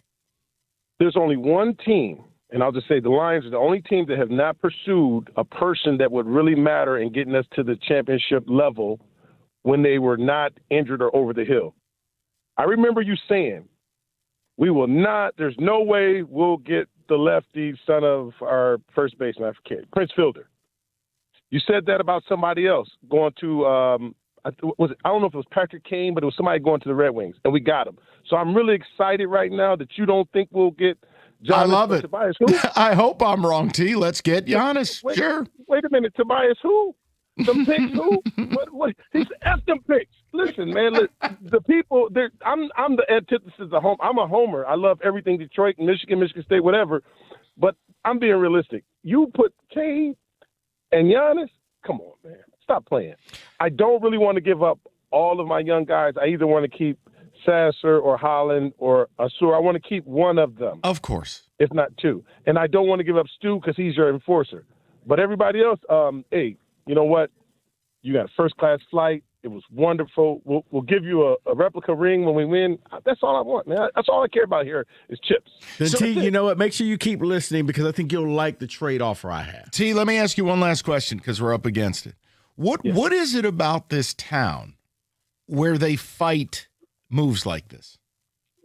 I think because we had been so downtrodden. We have went through every despicable despair you can think of in every sports that when the opportunity comes, it's too good to be true. I remember the day when you said, there's no way we'll get Prince Fielder. There's no way. And what happened? Now, after his back blew out, we didn't make it, people partying, whatever. But at least we got there. Amen. The 04 Pistons was an anomaly because Joe was able to, pull strings, put it together. Hey, we love them. I'm upset that they didn't win more. So I'm looking for this iteration to win at least two or three. Yeah, T, I appreciate it. Look, I'm not mad if people want them. I get mad when they don't want to make these moves and their reasons don't make sense. You can say no to Giannis. Like I said, Dorian brought up age, or he brought up the repeated calf injuries. Those are reasons. But when you start lying about, well, why some other team lost and they messed up their culture, no, stop it. Everybody died in that series against Indiana. Full stop. Bad example. Try again. 248-539-9797. All right, Moran Chevrolet, Michigan's #1 selling Chevy dealer 2 years in a row. How do they do it? Well, because they're not a pain in the ass. They make things simple. Certified service, salespeople that are normal. And right now, look, man, they're always offering great prices, and they're starting the year the same way. GM employee or immediate family members, a 26 Trax LT, $299 a month, $999 down. GM employees, immediate family member, you 26 Equinox, $299 down, $999. It's all there. Take it for what it is. It's a great deal. It's a great dealership, great people. Go to MoranExpress.com, certified service plus the free loaner. Shop online, MoranExpress.com, or stop by on Gratiot, just north of 15 Mile in Clinton Township. Moran Chevrolet, where you always get the best price, period. It's Chevrolet. Together, let's drive.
All right, real quick, we'll get back to the phone calls. Just want to touch table on a little bit of football because, well, football's like pizza and everybody likes it. David?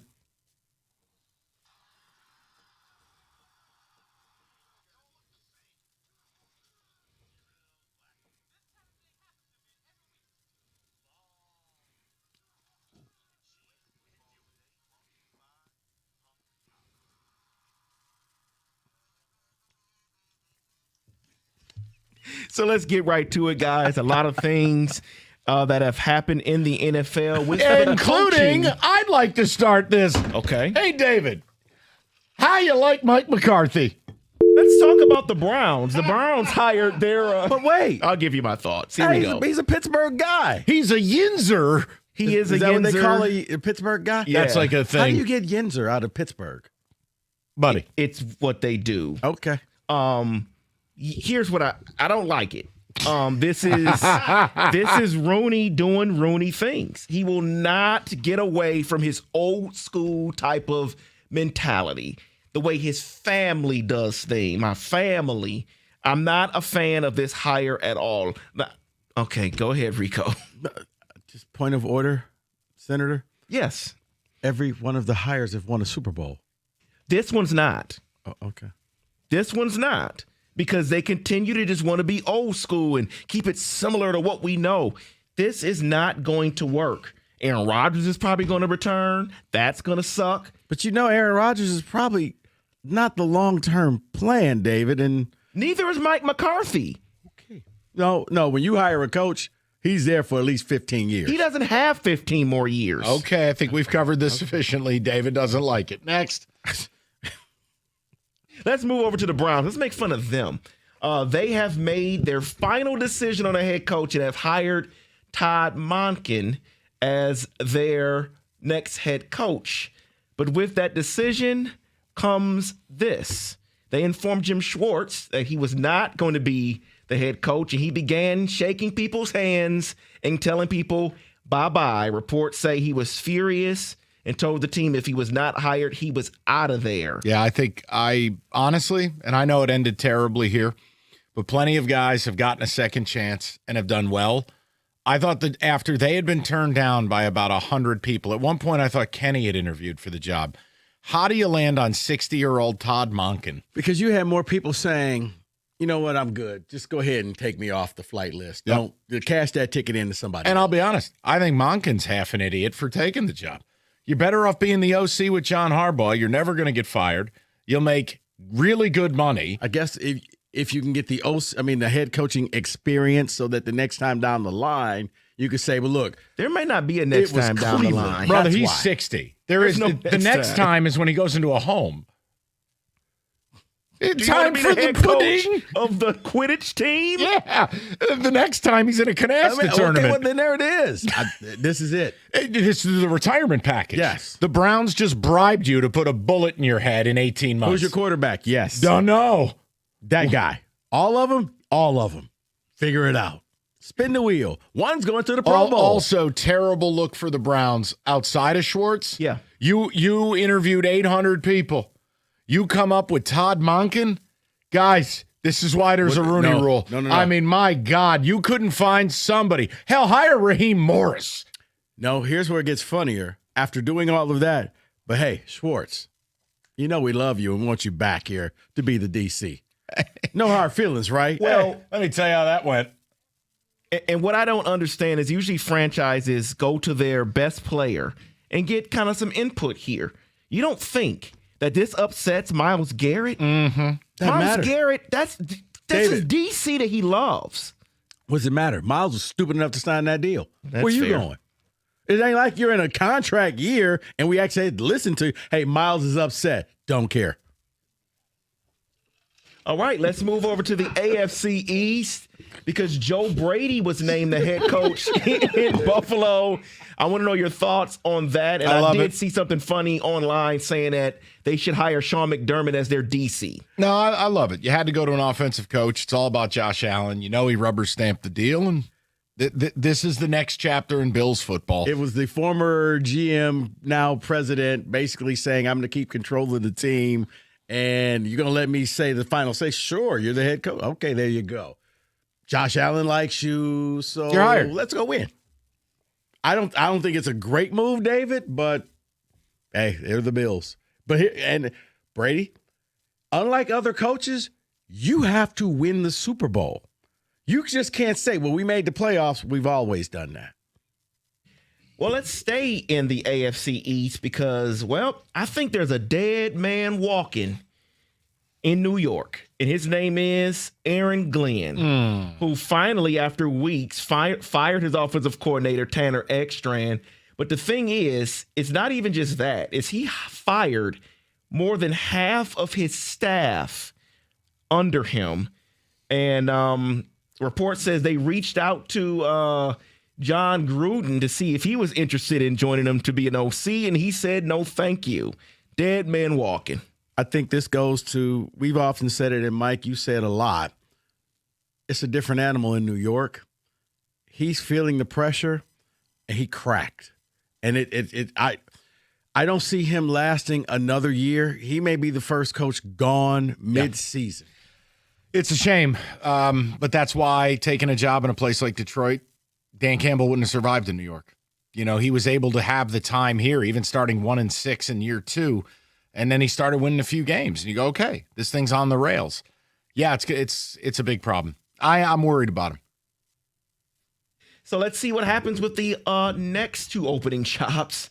Arizona Cardinals have no idea what they do there, and the Raiders are probably waiting on Clint Kubiak. Yeah, Kubiak. The Cardinals, right? Nobody wants the job because they're the Browns plus sunshine. Terrible ownership, terrible franchise. Do you realize the Arizona Cardinals have a lower winning percentage than the St. Louis Cardinals? That's how bad it is out there. It's a horse bleep franchise. You got no quarterback. Well, that's just it. Like, who's going to be your quarterback? Yeah. But at least you do have the sunshine. But yeah, for the Raiders, I think you already know who your guy is because you got the number 1 pick coming in. And And Kubiak, offensive genius. There is the Tom Brady allure, and you get Mendoza. So, yeah, it makes a little Rookie more. of the year, Mendoza. Maybe. I'm just mad at Monken. What a dope. Could have been the Giants OC. Now you're going to go to the Browns and get fired. Right, and then he goes off into the sunset. With a lot I of need money. an offensive coordinator. To hell with his Roth IRA. Damn it. You got John Harbaugh, man. You asking for too much. I know. Maybe we'll hire Charlie Weiss Jr. Screw over Lane Kiffin. Jackson Dart's old OC. Apparently he went back and said, no, I'm sticking with Lane. Bribe I don't know him. why. Bribe him. You got Malik Neighbors. He's coming back. He's in a wheelchair. He'll be back. Okay. Sure. That is in football today.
The Red Wings have extended defenseman Ben Sherratt 3 years with an average annual value of $3.8 million. He talked at practice earlier today as well.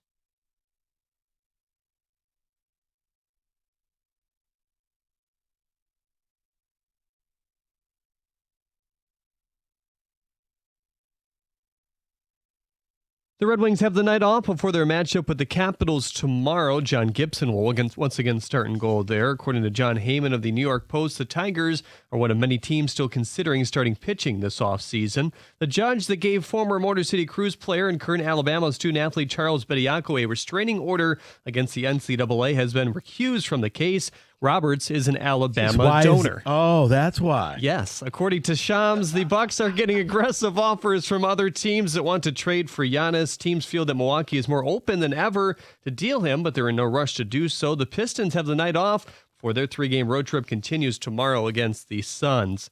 Michigan football player Rod Moore's injury waiver has officially been cleared today by the NCAA. The Cleveland Browns have hired ex-Ravens offensive coordinator Todd Monken as their next head coach. Green Jacket winner Patrick Reed plans to leave Live Golf and head back to the PGA Tour later this season, according to ESPN, citing playing closer to family as a priority. At the Corwell Health Sports Desk, I'm Jeremy Otto. For more, go to 97.1 The Ticket or Odyssey.com.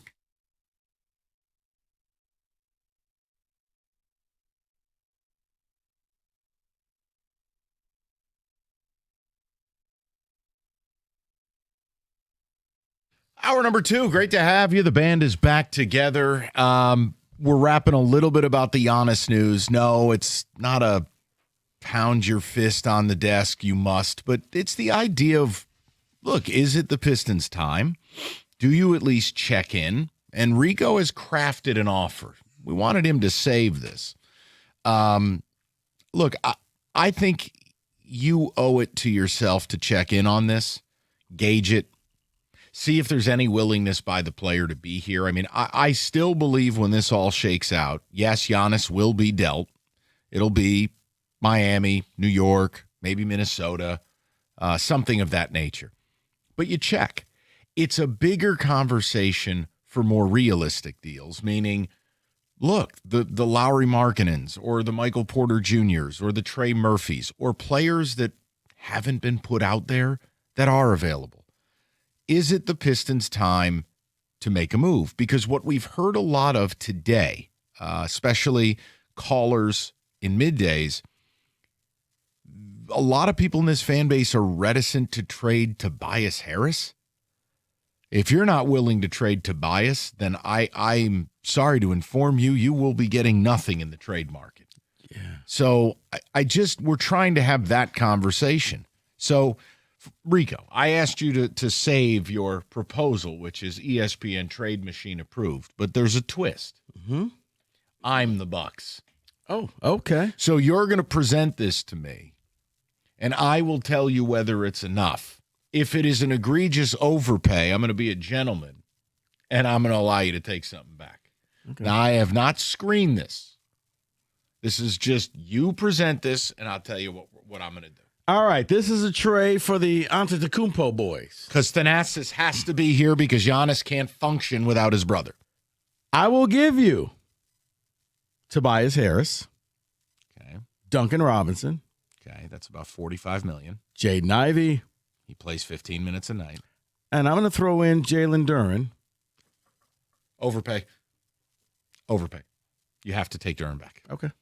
I appreciate the sentiment, but I can't do that. I want to make this happen. Okay, then I want Ron Holland or Asur Thompson. I need one of them. Okay. So we take Duren back. Yep. Which one you want? You pick. Give me Ron Holland. Then he's yours. How many? No, whoa. Where's the picks? Oh, you want to pick two? Oh, no, I want 3 of them. How about 2? Nope. No. I gave you Duren, and 3, you said no. 3. How about 2 and a pick swap? Okay. That's what it's going to take. Okay. And again, and it's every other year, so I'll take 27, 29, and 31. Right.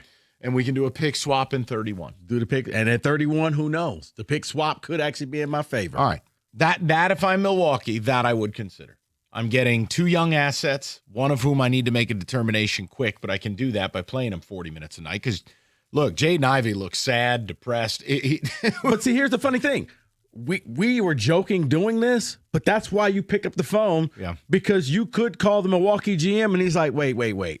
What about this? So it's All right, Tobias. It's Duncan Robin.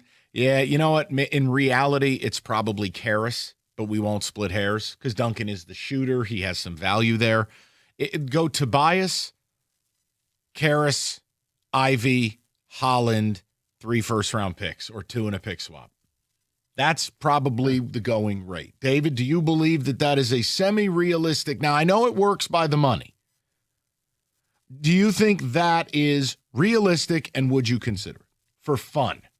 Because I know the Pistons aren't considering it. I do think it's realistic. I don't think it's going to happen. But yes, that's realistic. That's not crazy. When you said Duren, though, that almost took me back. But yeah, that's realistic. Well, because I know there's call. going to be other teams who are also going to be competing. So Correct. This is one of those, I may pay a little bit more and Detroiters may get angry, but guys, I think your window is now. Yeah, so you're saying go for it. And if I have to give them up, fine. Yeah. So yeah, this holding on to Duren won't be the reason why we won't win a title. Okay? If you think that Duren's going to be that the finals MVP, then you can come after me. David, the text communications, and then we go to the phones. I want to hear from Piston fans because last night, Cade wrote a love letter to Tobias Harris. People today don't want to move off of Tobias. And look, the Giannis thing is merely a backdrop. An hour, 2 hours ago, the story broke. He's getting traded. I just want to know your desire for the Pistons to take a big step forward. It feels like this town is very hesitant. And my question is why? And I want to just remind you of something. Last summer, you were hesitant to give up Jaden Ivey because he was going to be a superstar this year. And it was going to be a dynamic duo. Cutscene. Jaden Ivey plays 15 minutes a night. Has no role on this team and looks really sad. Like someone took his puppy. So be careful with that mindset. That's all I'll tell you. David? Dan what do the from texters have? Dan from Waterford says, I don't want him. Don't want Giannis. He can't shoot. We need a shooter, and I'm willing to give up Tobias and more for that great shooter, not I like that. Giannis. Hey, guess what? You just presented an opinion, had some reasons, I'm not and mad I at respect you. Not mad at it. Congratulations. Not mad at that at all. Getting Giannis is fine, but he's more of a freak athlete than a great basketball player. Oh, we're not. I can't stand watching him travel all over the floor, but I will deal with it if he was helping Cade win it all. Right, he'd be your traveler. Can we please not do the denigrating other player thing? The guy's one of the 10 best players in the sport. He's okay. Can we just skip that, please? I'd give Milwaukee Tobias Harris their choice of Ivy or Ron Holland and 2 or 3 first-round picks, whatever it takes to get it done. That is from Troy. Okay. Someone texted in and says, Rico's trade proposal, I would definitely do that. Please make the call, Trajan. Okay, we've reached begging phase. Adrian Dantley for Mark Aguirre. Tobias Harris for who? AD. No. Okay, let's go to the phones. David, injuries. Listen, he had been super durable the last couple of years, and then it's like a hex got put on him. The minute he goes to Dallas, he can't play anymore. If he had stayed healthy, it made some sense for where the team was going to be. But he's dead and gone, and so are the Mavericks. We go to Colin, 97.1. Colin, how you doing, buddy? Hey, Mike, thanks for taking the call. Yes, sir. So I think you have to check in, ultimately. Trajan Langdon, I just can't see him being another Scott Harris or Brad Holmes and just saying, we're good, right? We're happy with our guys, and we're just going to ride it out with them. This city needs something to really sink their teeth into. I mean, Cade is good. Cade is a great closer, but even if you look at what happened against Houston the other night, Cade didn't have it in the fourth, and it's just where are we going to get the offense? Who's going to provide for us? And I don't think, as constructed right now, this team is legitimately a threat to win it all because you just don't have the firepower at the top when the games get tight, especially when you got teams with good perimeter defense where they can shut you down a little bit. I don't think that we're strong enough at the top. No, I'm with you. And look, I think I'm pretty clear about, I've wanted Lauri Markkanen for 2 years. That's kind of where I'm at. I'm getting a 7-footer who shoots, 37, 38% from deep. He can help close games for me. Look, the Giannis thing is a great talking point. It's more about attitudinally, Colin, where you are, where your fellow fan is. I don't think this is a player that would end up here for a multitude of reasons. But here's the thing. But if the Bucks called, would I listen? Of course I would. And here's the thing, whereas Markkanen, would fit in great with this team. You get a Giannis on this team, and now you're one of the marquee teams. Now you're playing games on Christmas Day. Now the NBA is showcasing you because you have two superstars. Yeah, no doubt. And if Milwaukee does, the Scott Harris, Tarek Skubal asking price thing, and I think you hang up and you don't even give it a second thought. But think of how much credit we gave the Tigers when they offered for Bregman, right? Yeah. If you at least make the offer, then you hopefully don't turn into like the 2015 Hawks or the 2017 Raptors. They're cool. You got a bunch of wins, but you never did anything. So I think you pursue those other guys like Markkanen and Porter Jr. And if you want to call on Giannis, I think you give it a shot. I mean, what can you lose? No, and look, Colin, the East is open. They have a real opportunity. And I think when you're adding players like we're talking about, whether it is a Giannis who signed to 28, like for me, it's a Markkanen where you're getting 4 years, player in his 20s. You're building. This isn't about, you're not emptying the system here for a rental or a hope or a dream. You're adding to the core. And while, yes, you do have to take serious considerations into that, I'm with Rico. I don't think you can fear it. And it's in the end, guys, what is this for? Like, I'm asking. The team doesn't pay you to come to their games. You're paying to go to the games, or you're giving up your time to watch them. This is about, we want to win a championship. Mm-hmm. Do any of you believe Ron Holland or Ausar Thompson are going to be top 10 or top 15 players in the next 2 to 3 seasons? Let me help you. And I was a big proponent of the Ron Holland deal. I like Ron Holland. It's going to hurt if I have to give him up. But I want to say it again. Do you believe he will be a first, second, or third team All-NBA player the next 2 years? No. No. Or I just look at it, do you think that either one of those guys are going to be your finals MVP? No. But I think Giannis could be if you got him here. So that's why I say you go in right now, take advantage of an injured East. Make the finals. Take a shot. And have a real platform to build off of where you have, look, any of the names we've brought up, and I can't put Michael Porter Jr. in this crowd, but like you have the opportunity to give Cade the support he needs. I don't know that the timeline of your young players lines up with where this team is at. Mm-hmm. And that's my problem. I can't just wait. Hey, you know who else waited a long time? The Warriors with Kuminga. How'd that work out? Oh, boy. It's real. That's real talk. No, you're right. They had overtures for Kuminga for years. Wouldn't deal them. Mm-hmm. Now, nobody wants him. Right. And he wants out. 97-1. When Team USA is on, you could almost see the moment it happens, that spark when a kid starts believing they could be next. Now with Xfinity, they can't guarantee that, but they can guarantee something just as important. Your internet price won't change for 5 years. No contracts, no commitment. So while your kid's ordering new gear online, streaming new highlight reels, or even video chatting with coaches, your Xfinity internet price won't budge. And who knows, by the time the next Winter Olympic Games roll around, your kid could be getting fitted for their very own Team USA uniform. And guess what? You'll still be paying the same price for reliable Wi-Fi. And there's even more to enjoy with the Xfinity Gold Medal Celebration now through February 22nd. Get the best price on gig Wi-Fi. 5 years guaranteed, just $50 a month. Plus, get Peacock Premium included for 2 years, a $10.99 a month value. Xfinity, imagine that. Proud partner of Team USA. To get started, visit Xfinity.com or drop into an Xfinity store today. Restrictions apply, requires paperless billing and auto pay with a stored bank account.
All right, we'll get to the people. And before you freak out, no one's yelling and screaming about trading for Giannis. We know that is not likely.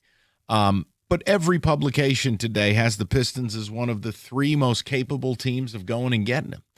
I think your problem is he wants to be in New York or Miami, and that's fine. He can go do that. I think this is a bigger conversation, is with the trade deadline looming, there is a divide. There are the fans who say, well, to paraphrase Dan Campbell, we're good. And then there are the fans going, we need to make a move, get Cade his running mate, and let's get after it. Let's go. And I'd like to know what the hesitance is. Like, I understand why people want to make a move, and they feel like the East could be theirs. They feel like they can get to the finals. And it is crystal clear. You're going to have a problem closing out playoff games because Cade can't do it alone. And you just don't have that all-star caliber running mate. Right. You don't. Right. And you're seeing it late in games where teams just focus on him and say, somebody else beat us. Which is the smartest thing to do, and it's wildly frustrating, but it is. And look at last year. You know, you were trying to have Malik Beasley help close games. Oops. So, yeah, I'm on team make a move. Not one that's going to be punitive or injurious. But to Rico's point, if a Giannis becomes available and you are one of the handful of teams that I think has a right to make the move, like you have to earn the ability to make that move. I think the Pistons have earned it. Respect.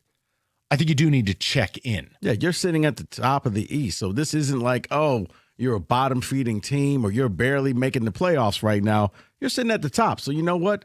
Get better. Yep, and that's all it comes down to. Do you want the Pistons to check in? Do you want the Pistons to go all out? Rico's presented a trade, or are you against it? And we're talking through it. That's where we're at. We'll get to some college hoops in the 4 o'clock. We'll go to Julie in 97.1. Jules, how you doing, buddy? Good. How are you doing? Good, bud. What's on your mind? So I just think my main issue with this is that you got Cade. He's a stud. He's an alpha, you know. And when you bring a guy in who's won 2 MVPs, he's won a championship, I feel like it kind of takes away from what Detroit's got going right now. You know what I'm saying? No. What do you got going? Well, hold on. No. What do you think the downside is? Like, what do you think it disrupts to have help in a fourth quarter? You think Giannis is going to take over? I just think that he's too big of a presence. He's worth a lot of money. They got a good thing going right now. They're winning games. They're top of the East. And I just think if you're the best team in your conference, what's the rush to go make a trade? You're young. You're good. Why do you need somebody? Because you're not going to win anything this way. And I just outlined it. I outlined it last segment. Is Ron Holland against it? But I think there's just some locker room considerations here. Okay. Listen, I mean, Julian, I would put faith in the fact that you would do the legwork on it. I don't have anything bad to say about Giannis. Yeah, obviously, it's gone a little sideways in Milwaukee, but we've seen the movie a million times. You know, the relationship probably comes to an end. It's time for Giannis to have a change of scenery. I don't think Giannis is a bad guy. This isn't like you're trading for Dylan Brooks and he might punch you in the face. It's a little different. Right. The whole, I don't want to disrupt what we have going on. No, I think it's okay to just say it. The NBA Eastern Conference is the AL Central. Yeah. It's poverty. Yeah, this ain't bringing Draymond on board. Totally different. I agree with you. That's a huge Now you personality. could talk about, okay, chemistry and all of that. Yeah. David, you are, hold on. Hold on. Can we just, real quick, did you happen to see, I know you're not a big social media guy, but David, you or Kenny may have, when a little kid Jordan Poole was talking to some little kids, and the one little boy was like, so what was it like when Draymond punched you? And the teacher was like, oh, okay, that's it. It's over. It's over. What? He was talking to a group of little kids. Like, you know, the players go to the different schools. No. And they were asking questions like, what's it like in NBA? And then He one asked kid was Jordan like, Poole that? He was like, what was it? What did it feel like when Draymond punched you? Oh. And the teacher's like, okay, that's it. Yep, we're done. Let's pull the plug on this. Yeah. David, you look disgusted, disheveled. Do you care to speak? This is an audio format. Yeah, I am, because of that last caller. We're not talking about trading Cade away. That changes the dynamic of your team. You're trading Cade away, And what that changes everything. That's not what we're discussing. Adding Giannis, while yes, you would have to give up a lot of pieces to get him, that doesn't change a lot about your team. It actually makes you better. If you were to deal him, I would prefer the offseason because then you can build better around him with the pieces that you would have to get that are cheaper because of, the contracts of him and Cade. But in no way should you, the dynamic of the team would be he would take over. So what? Cade would be number 2. And I'm sorry, but I don't think that would be the case at all. I think Cade is widely respected. I don't either, but I if don't he think there's did, I any don't scenario. care. Yeah, I think people get caught up on this whole Batman and Robin thing, and if anything, maybe it turns into the two-man game that was Shaq and Wade. Here's your in other Miami. problem. I'll throw this out there, and I understand. Like, you can find ways to make things happen in the offseason, but if you don't trade Tobias, you get nothing. Exactly. He leaves, and now you have space. Well, are you really bringing a big money free agent to town? Second of all, have you looked at the free agent crop this summer? Who's the answer?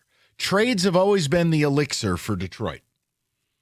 And that to me is also something people overlook, which is, okay, let's just ride this. And you're like, okay, so when Tobias goes out the door, there's no value. His value is $26 million in expiring dollars for the team he goes to, who's going to be in a rebuild phase. Mm-hmm. You are trying to go for it.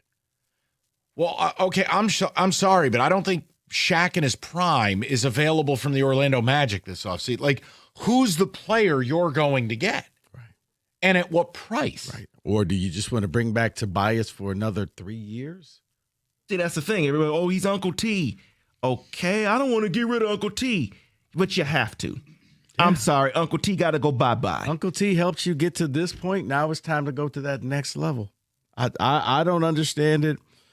I would go for it. And, yeah, you're right. Cade and Giannis together would give you a shot at winning the NBA Finals. Does it guarantee it? No, but it gives you a good shot. Here's a list of free agents this summer. All right? Now, again, I'm only giving you unrestricted guys. So when you say, I don't want to bust up anything going on now, I want to keep Tobias. Is LeBron James coming here as an unrestricted free agent? No.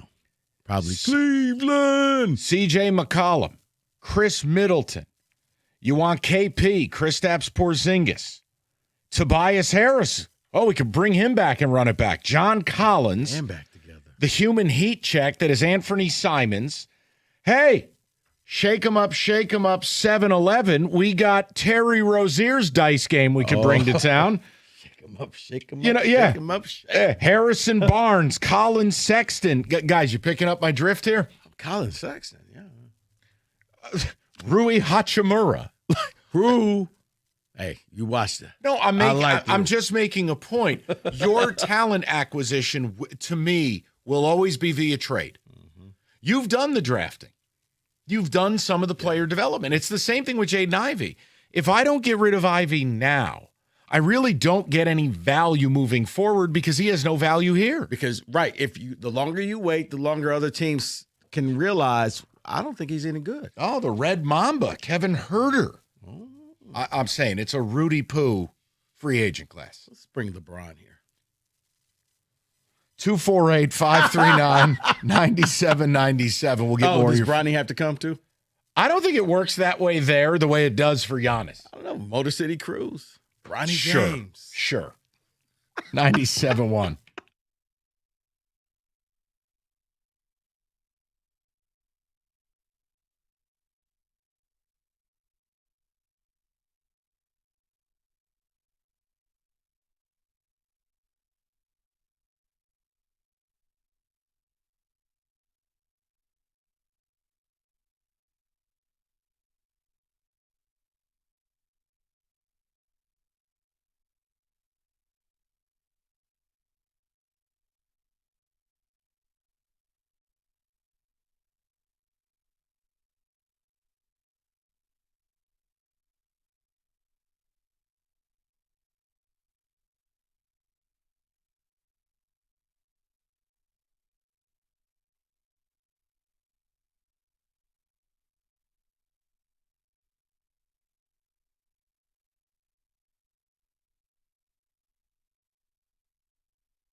Well, it may be cloudy in Metro Detroit, but it's sunny in my world. Just a bit of breaking news, a snippet, if you will. For the second year in a row, Eli Manning has been snubbed by Hall of Fame voters. You hate to see it. You're taking pleasure in that. He sucks. But you know what? Michael, a wise man once told me nobody was going to remember this once he gets into the Hall I'm of hoping he never gets in. That's my plan. Belichick will get in. My hope is that Eli becomes modern Lou Whitaker. I need Eli in there. No. Oh, we have a show prepared. It was almost like the Sam Darnold show. I know. There will be a show prepared, including Eli calling in live. No, I gave my official statement. Sam Darnold in a Super Bowl, I don't even like the NFL anymore. It's just, I don't want to exist in that sports world.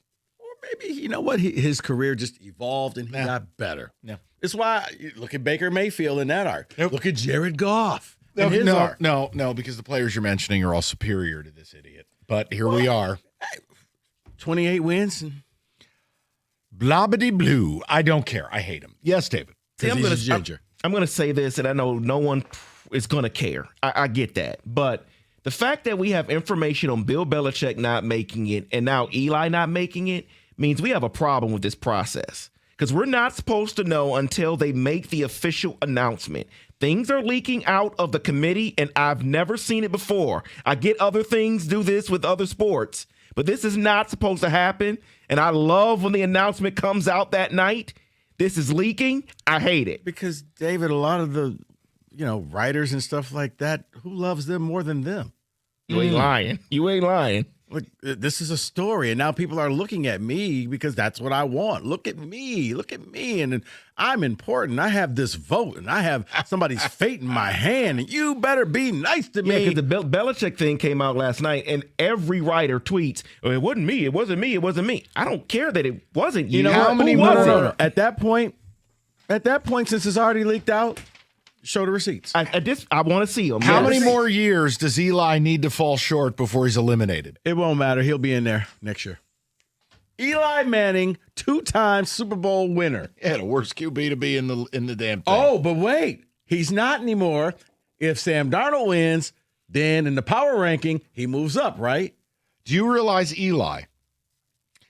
Oh, my Lord. Okay. In any year that Eli started, at least 15 games. Do you know Eli never had a year with less than 11 interceptions? Okay. Eli has. Here are Eli's interceptions by season. 17, 18, 20, 11, 14, 25, 16, 15, 27, 14, 14, 16, 13, 11. You know what, Mike? He's a guy that goes out there and just puts it on the line. It's like the home run hitter who strikes out. He's someone who doesn't care. He doesn't have functioning nostrils. He breathes through his mouth. And you know what he's saying, Mike? I got 2 reasons for you. 2 things. Whatever. This ring and that ring. Sun shines on a dog's ass every once in a while. Twice. Let's go to Jason, 97.1. Jay, how you doing, buddy? Hey, thanks for having me on, guys. However, I almost crashed into a ditch when Rico tried to throw Jalen Duren in the mix. And Mike, we put a stop to that. You quickly corrected him, and Mike, you're right on point. Hold on, Jason. With Jason. Ivy Holland. Jason. The reason being, Yes, sir. if it's going to be a bidding war, you got to come strong if you really want this man. That's why. Well, I don't want Giannis bad enough where I'm going to give up one of the best bigs that is 20 years old. So, but Mike is spot on. Ron Holland, Ivy, Tobias, some first rounders. And the reason is right now we're playing 10, 11 guys a night. When the playoffs come, we're going to have to shrink that down to 7, maybe 8 guys. So you can afford to lose those guys. And then I go back to when we traded for Rashid, right? You got the big name. You got the guy that puts you over the edge. And Giannis could do that. I don't know if the Bucks will do it.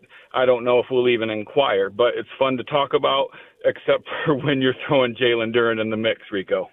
No, we put a stop to it. No. But Jason, it's because I want the Bucks to know I'm serious.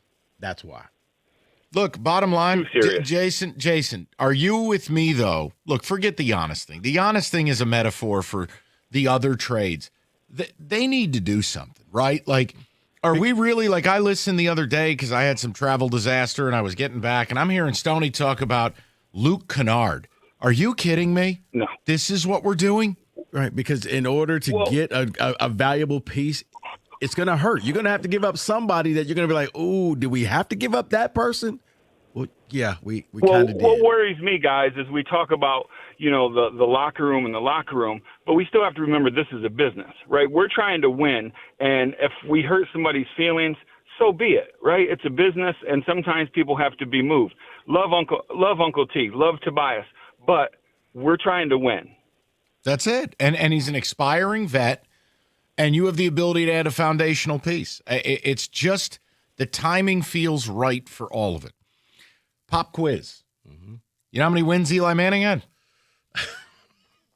His career? Mm-hmm. Started 236 games. Okay. 236 games. I'm going to say he had 150. Lower. 130. Lower. I don't like this game. 117. Do you know how many losses? No. 117. Okay. Mediocre. So I have your answer. Hold on. Hold on. Wait, real quick, Dave. Mm-hmm. Have you ever seen anybody with such disdain for a person who brought 2 glimmers of joy to Big G? Not 1, but 2. 2 Super Bowls, and this man just takes a dump on him each and every time he can. Don't think Think we of can your say father, that on the man. Oh, my God. All right. Well, let's choose different language. David? I will give you your answer. You asked about how many years he would have to be before he cannot go, basically. Yeah. Well, you have to hit the senior committee. You hit the senior committee when those are players who have completed their careers more than 25 years ago. So he would have to go about 19 more years. All right. There'll be a pity prize. They'll let him in. Okay, over, under 3.5 more years. 3.5 more votes. I mean, if he didn't get in the first 2, I got a shot. You have to start thinking about it. You got to see who's in the class. That's what I'm saying. Well, start thinking about who will be retiring. Tom Brady eventually would be on there, so he probably won't get that year. Maybe Brady doesn't make it first time around. 16 seasons. How many years did he win double-figure games? I'm going to go 8. Lower. 7. Lower. 6. Lower. 5. Lower. 2 Super Bowls. 4. 16 years in the league. Hall of Famer, right? I use that in quotations. How many Pro Bowls? Pro Bowl. Okay. I'm going to stop you Pro right there. Bowls matter when you're talking about voting for Hall of Fame. Shedeur Sanders is in the Pro Bowl. But come on, we know what that is. Okay, I'm just saying, are we really counting Pro Bowls? But I'll play your game. Okay. Well, he only made 16 years. He made 3. He made 4, including once when the Giants were 6-10 because nobody else wanted to play in the game. Okay. Now here's the ultimate Hall of Fame discrepancy. How many times were you an All-Pro? That's what matters. How many times you were an All-Pro? 16 seasons. 15. Lower. 4. Lower. 2. Lower. 1. Correct. And it wasn't even first team. Now, do you want to comp that out with like the great Joe Montana, who's actually a Hall of Fame player? He was okay. Yeah, exactly. He was, let's see, 2-time MVP.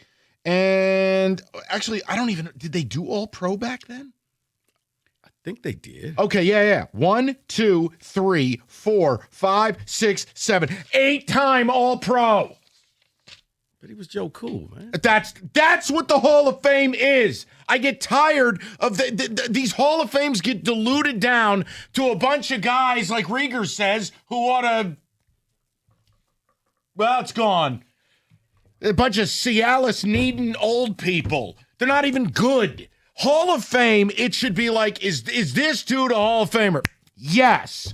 Anything other than that, you don't belong in Hall of Fame. Okay. I'm offering debate points. I'm glad Eli got snubbed. But my debate point is this. What? You're the only one with a winning record over Tom Brady in the Super Bowl. Doesn't matter. Don't have a winning record in your own career. Next.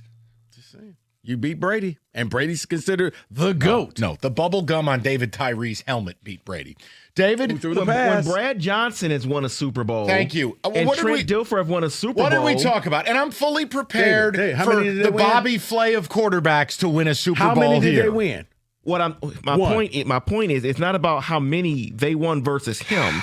It's about that if they could do it, and Eli did it. I mean, I'm not saying that anybody can win a Super Bowl here, but Sam Darnold's in the Super Bowl. If his Right. last name wasn't Manning, this wouldn't even be a conversation. Okay, but I give you trip up and you won one, and you fall into that category of the quarterback. Hey, these guys all won a quarterback. Nick Foles has a guy.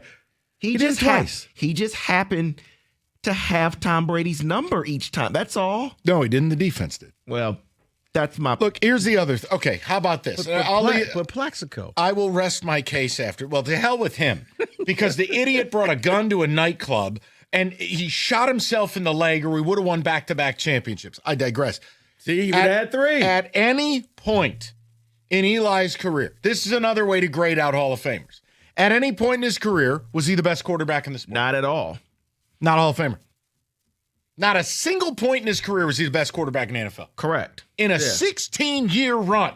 So Not was once. No, he was never MVP, so no. Not Hall of Famer. I'm tired of it. This isn't the Hall of Good. It's the Hall of Great. And he ain't great. Which is why a lot of people's argument on Matthew Stafford should change after this year. Because he's about to be the best player this year.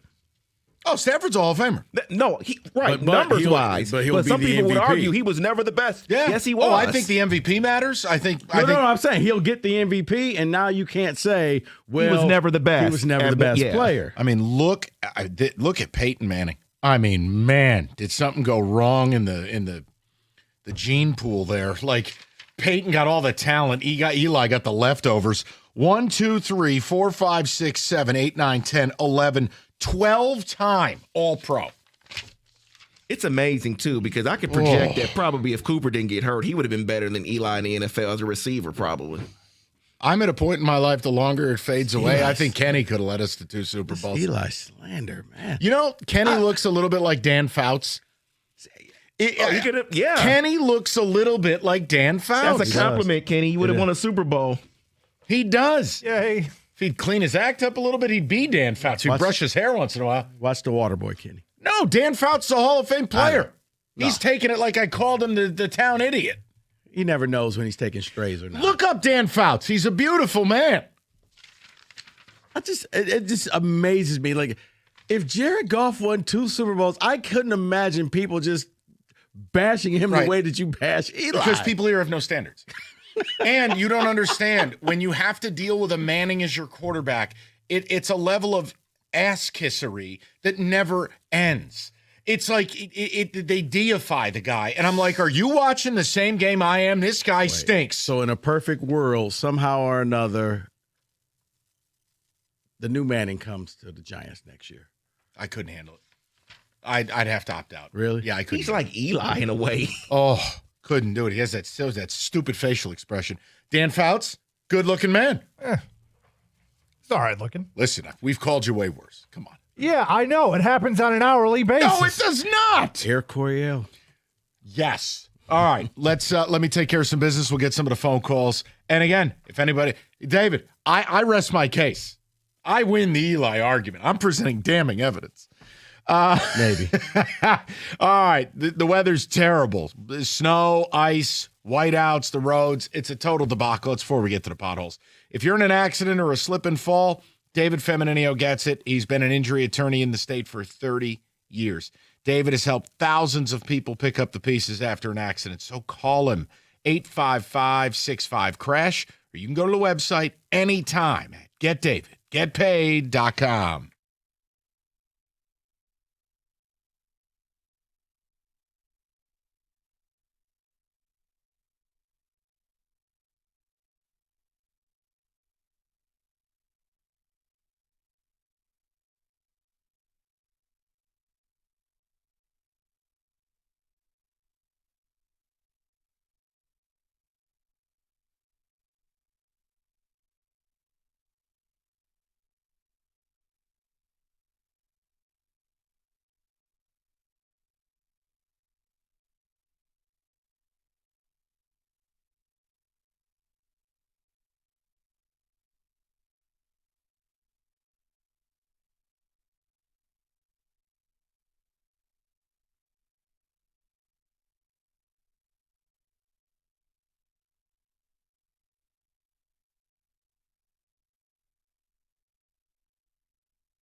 All right, we're going to get to the calls right now.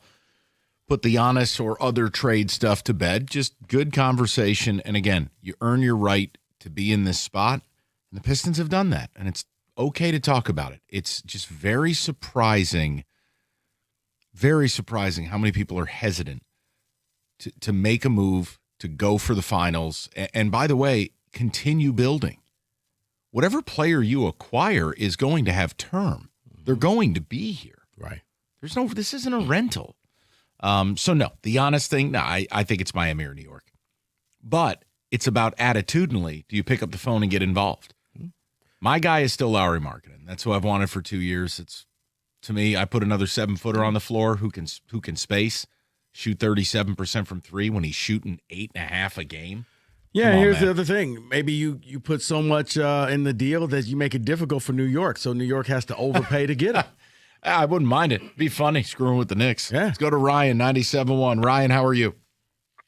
Oh, I'm doing good. How are you guys? Excellent. Good. What's on your mind, pal? If we do a trade, I personally would, obviously I know you guys aren't saying we're going to have to do Giannis, but I would go for somebody, shooter, obviously, maybe like Klay Thompson, Stephon Castle. I don't really, maybe like Taurean Prince. I don't know what Jeremy Grant's doing over there still, but I mean, I personally think that we don't necessarily Rasheed Wallace, when we went and got him, people bring that up often, but that wasn't a Giannis type player at the time. He was good, but he wasn't a Giannis, the top 10, top 15 player in the league. Right. He was a good player, but he was more like on the Lauri Markkanen side of things, But, I personally don't think if we make a trade, because the type of coach we have, JB Bickerstaff, they didn't make any trades on the Cavs or on the Rockets, that I recall at least. Maybe more on the Rockets, but not necessarily not on the Cavs. They didn't really make any trades. They kept their core. And then the Cavs went out and got Donovan Mitchell. That's a massive move. Did they? All right, I didn't know if they did that while he was under their coach. I apologize. No, I was saying, I believe they may have, because then they clipped him. Yeah. You got rid of yeah. But, I mean, they made a massive move. Look, OKC is currently constituted. We could talk about Sam Presti all we want. Their best player was acquired via trade. And I mean, look, your best player was drafted number 1 overall. We all love Cade. There's no stress there. Trades are currency when you're not a Miami or a New York or an LA Lakers. The free agent market also stinks this summer. So, yeah, Ryan, this is kind of the way forward, because it's no shot at Asur or Ron Holland. But I just don't think next year they're all of a sudden going to go, hey, look, I average 25 a night. Yeah. We got to get moving here. I do agree on that. But we don't. I mean, I just think it's the way that I think that the team thinks differently than what we think. Yes. I don't think that JB Bickerstaff and Trajan Langdon are sitting there like, I don't think that, just by the way that they're talking, I think that they really want to build their core. And I think they hope that they're going to be that 25-point scorer. Maybe not with Jaden Ivey, because I think that's kind of, you could see that. He plays 15 minutes a night. Watching it play. The whole. But Ryan, this is the problem I have. Because you've done the building. We did it. There is no more. You have no more high draft picks. You do not have a war chest of picks like, for instance, Sam Presti in OKC. Mm-hmm. You do not have these egregious pick swaps. There is no more building. This is it. And it's good. But your job now is to go, okay, this year might be a free roll because the East is a joke. Right. But next year, it's not going to be a joke.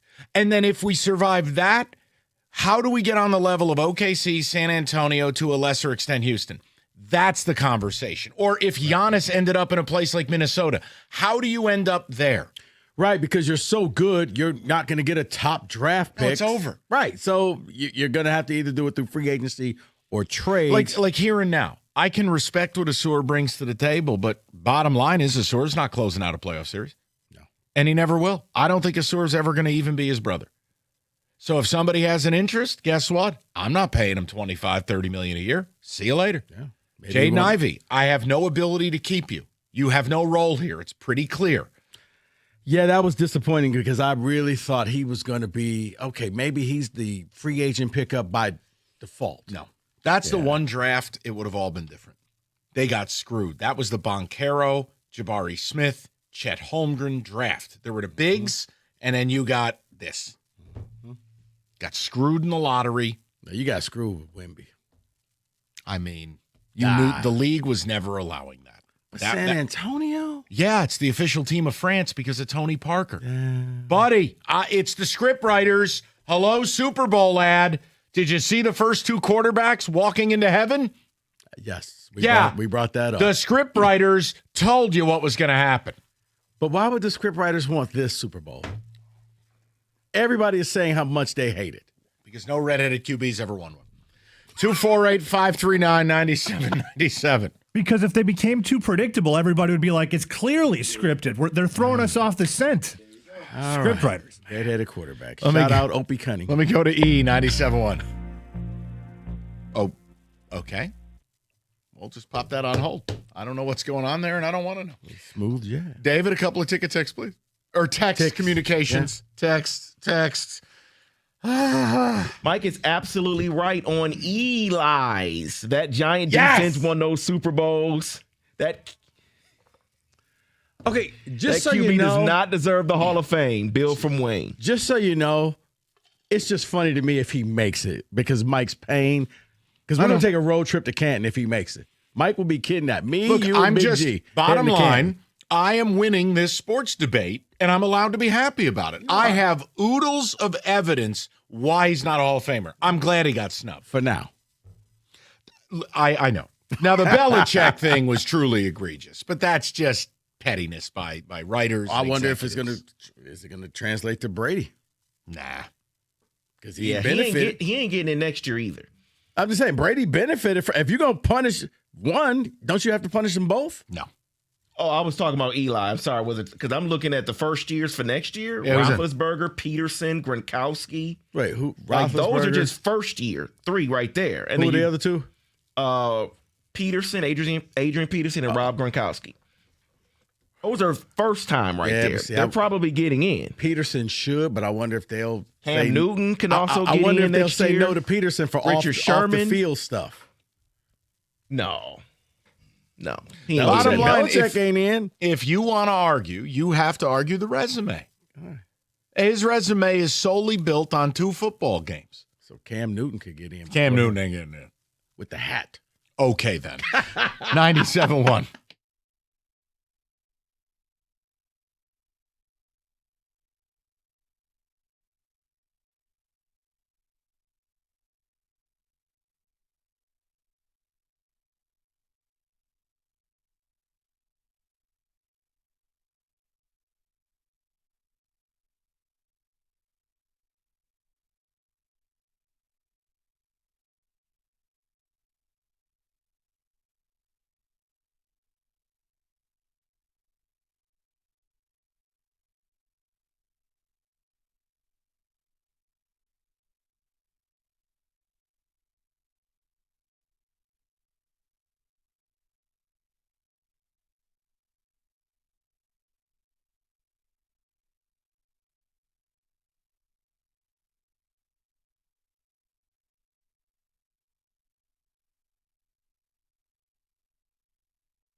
The Red Wings announced today they've extended defenseman Ben Chiarot to a new 3-year deal that worth $3.8 million in annual average value. John McClellan also confirmed that John Gibson will start tomorrow against the Capitals. The Michigan High School Athletic Association rolled out new ways for high school athletes to receive credit for their name, image, and likeness. Their executive director, Mark Yule, told me today they have not received any requests quite yet, but anticipate around 100 per year based off other states' data.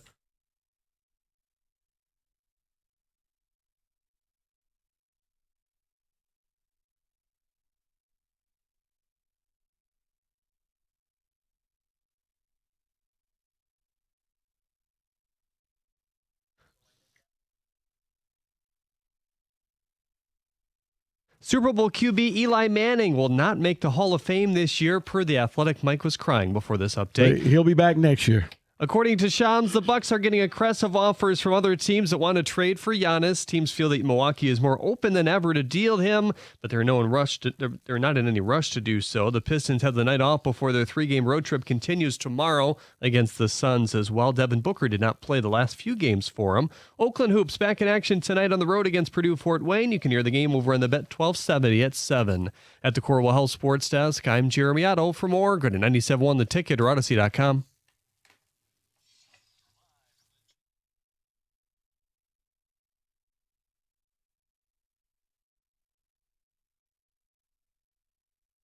All right, touch table on some football. David, music, please.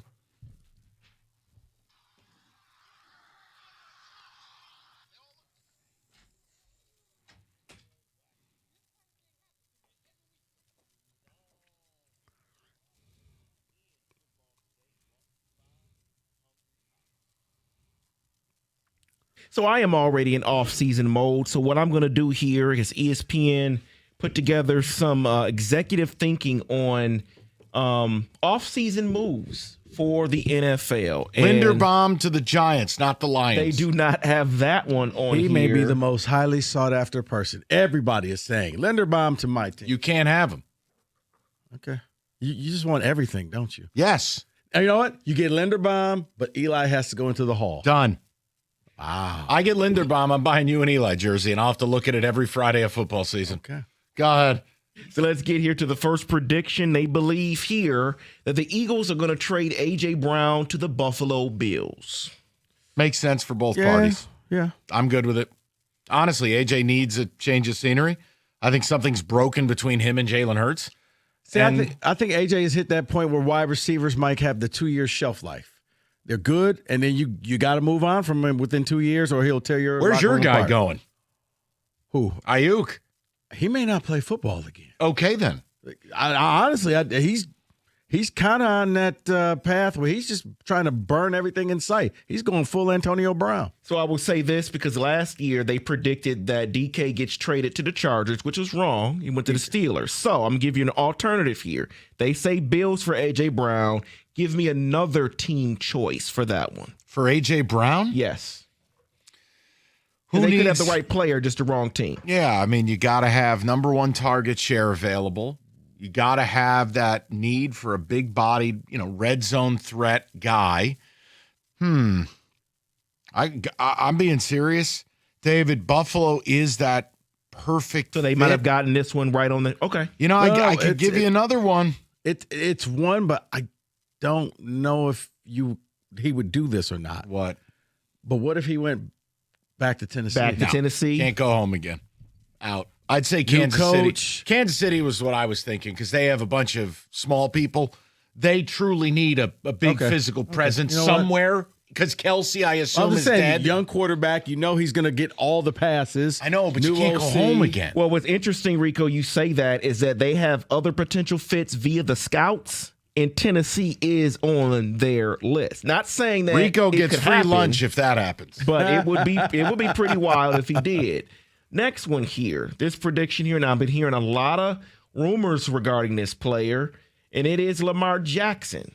Ravens trade Lamar Jackson to the Raiders. David, here's a funny thing. I've been hearing the same thing, and it was just kind of one of those, okay, yeah, really not going to happen. But when multiple people who don't know each other all keep saying the same thing. You're like, wait, so the Raiders would have to come off of that number 1 overall pick. First of all, when it comes to the NFL, my team stinks. I am an agent of chaos.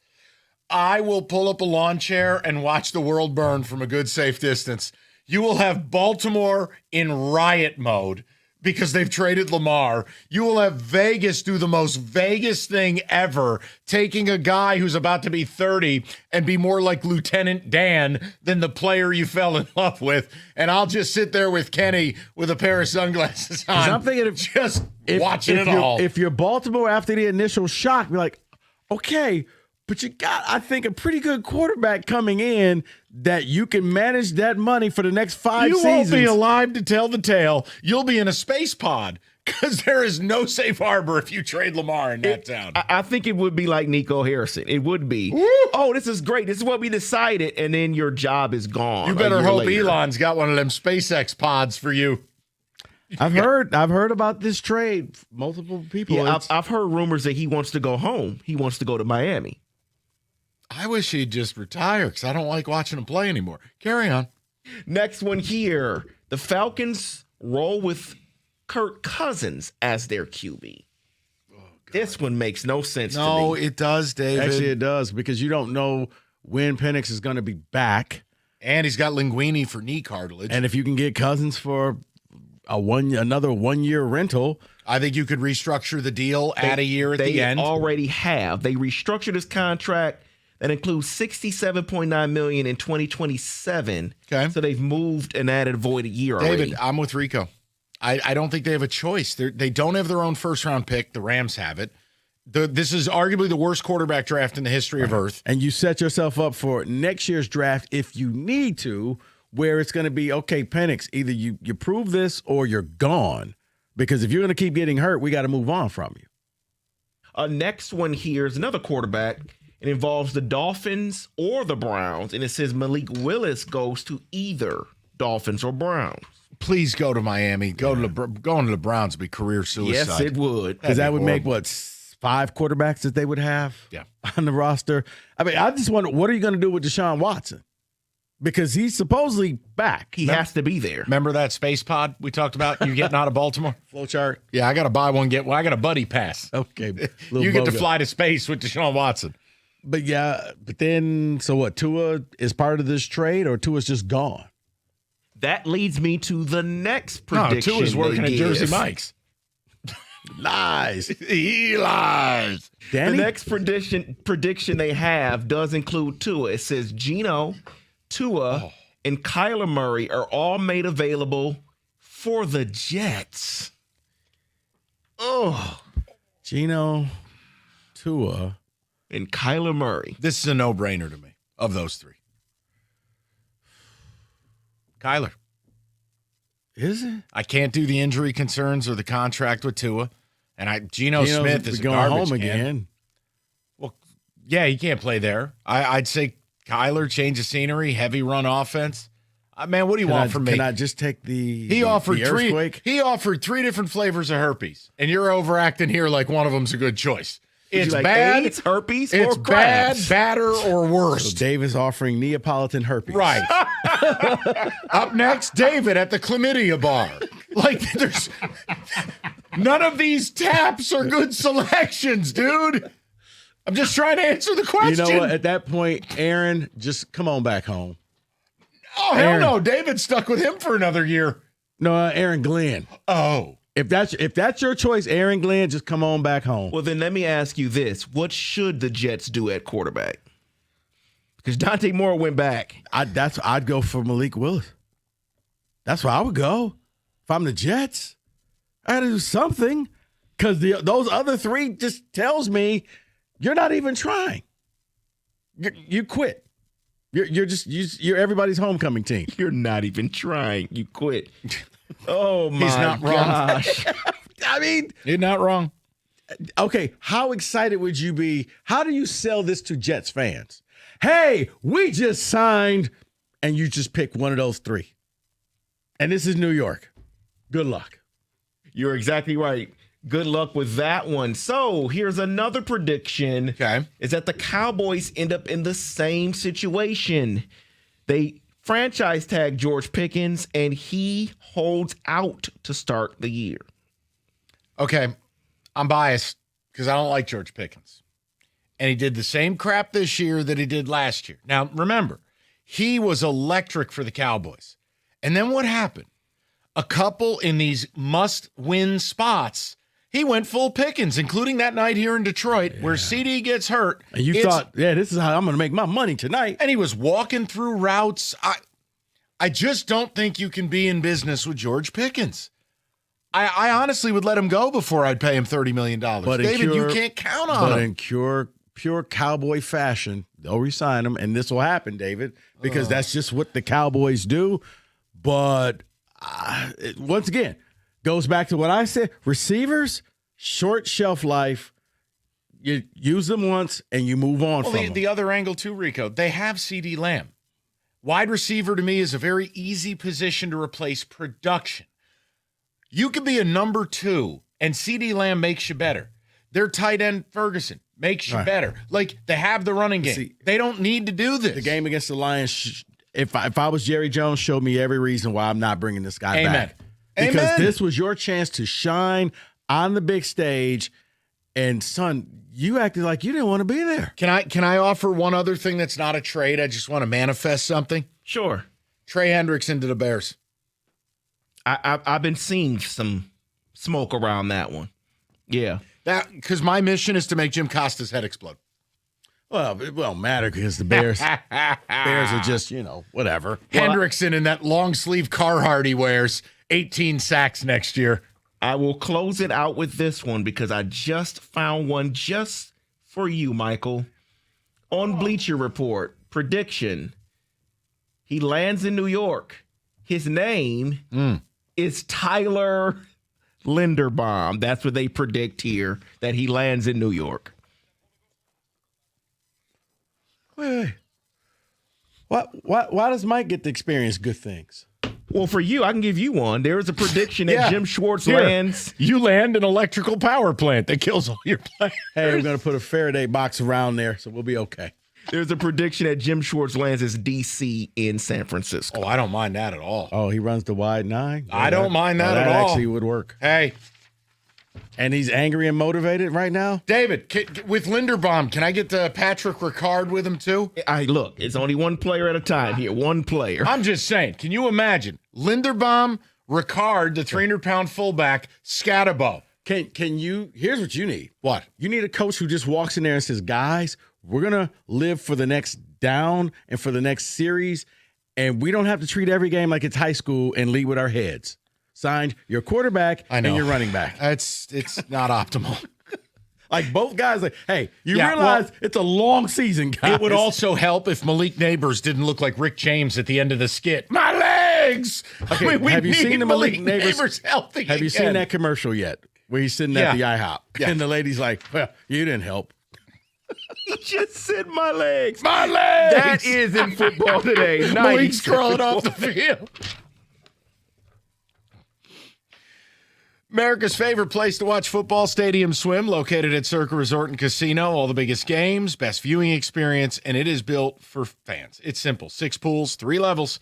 Perfect view of that big screen, located at Circa Resort and Casino in downtown Vegas, right on Fremont. Stadium Swim. Book your spot today at circalasvegas.com.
No, it's a blessed day if you're just hopping in your car.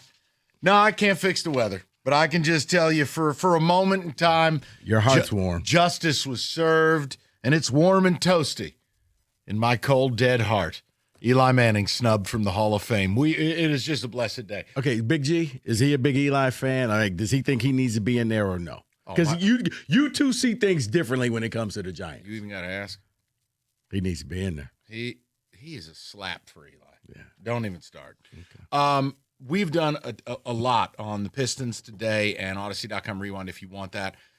I wanted to carve out just a little space because last night you had a pair for people who still like college basketball, really good basketball games. Top 5 matchup, Michigan and Nebraska. I didn't stutter. Nebraska's a top 5 team.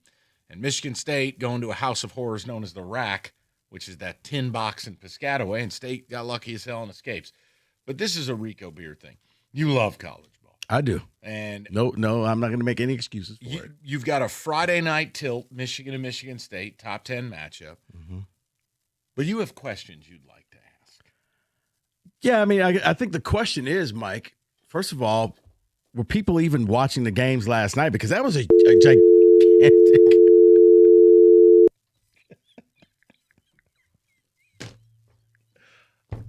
I hate you sometimes. Try that again, Rico, because that was rude. Go ahead and do that again. Rico, I'm curious as to what you were expecting to happen there. Kenny, I thought he was going to be mature. Okay. I stood down on the whole Eli thing. I was trying to play some chess here. Okay, go. I'm sorry, please. I was saying, were people dialed into the games last night because you had Nebraska and Michigan, 2 top 5 teams. The game, Michigan had the lead for all of about a minute 38, but it happened to be the right minute and 38. Yep. They win the game, and thanks to Trey McKinney's layup on the baseline. And then for Michigan State, they were down by 12 the entire game, somehow managed to hit a shot thanks to Divine Okachuwu. They made an old lady cry in the stands. Damn it, Jeremy Fears, you made an old lady cry. They did. She was like 1,000, and she had like green hair. She was a super fan. She was broken. But then they tied the game up. And then Ugi Kabuchi hit the 3.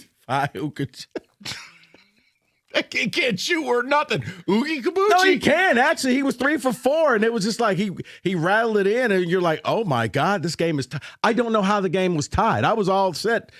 Put it this way. Both teams won. Neither team, Michigan or Michigan State, were the better teams last night. But we have 2 top 10 teams, and and look, I'm making a joke, but it's halfway serious. Does anyone know?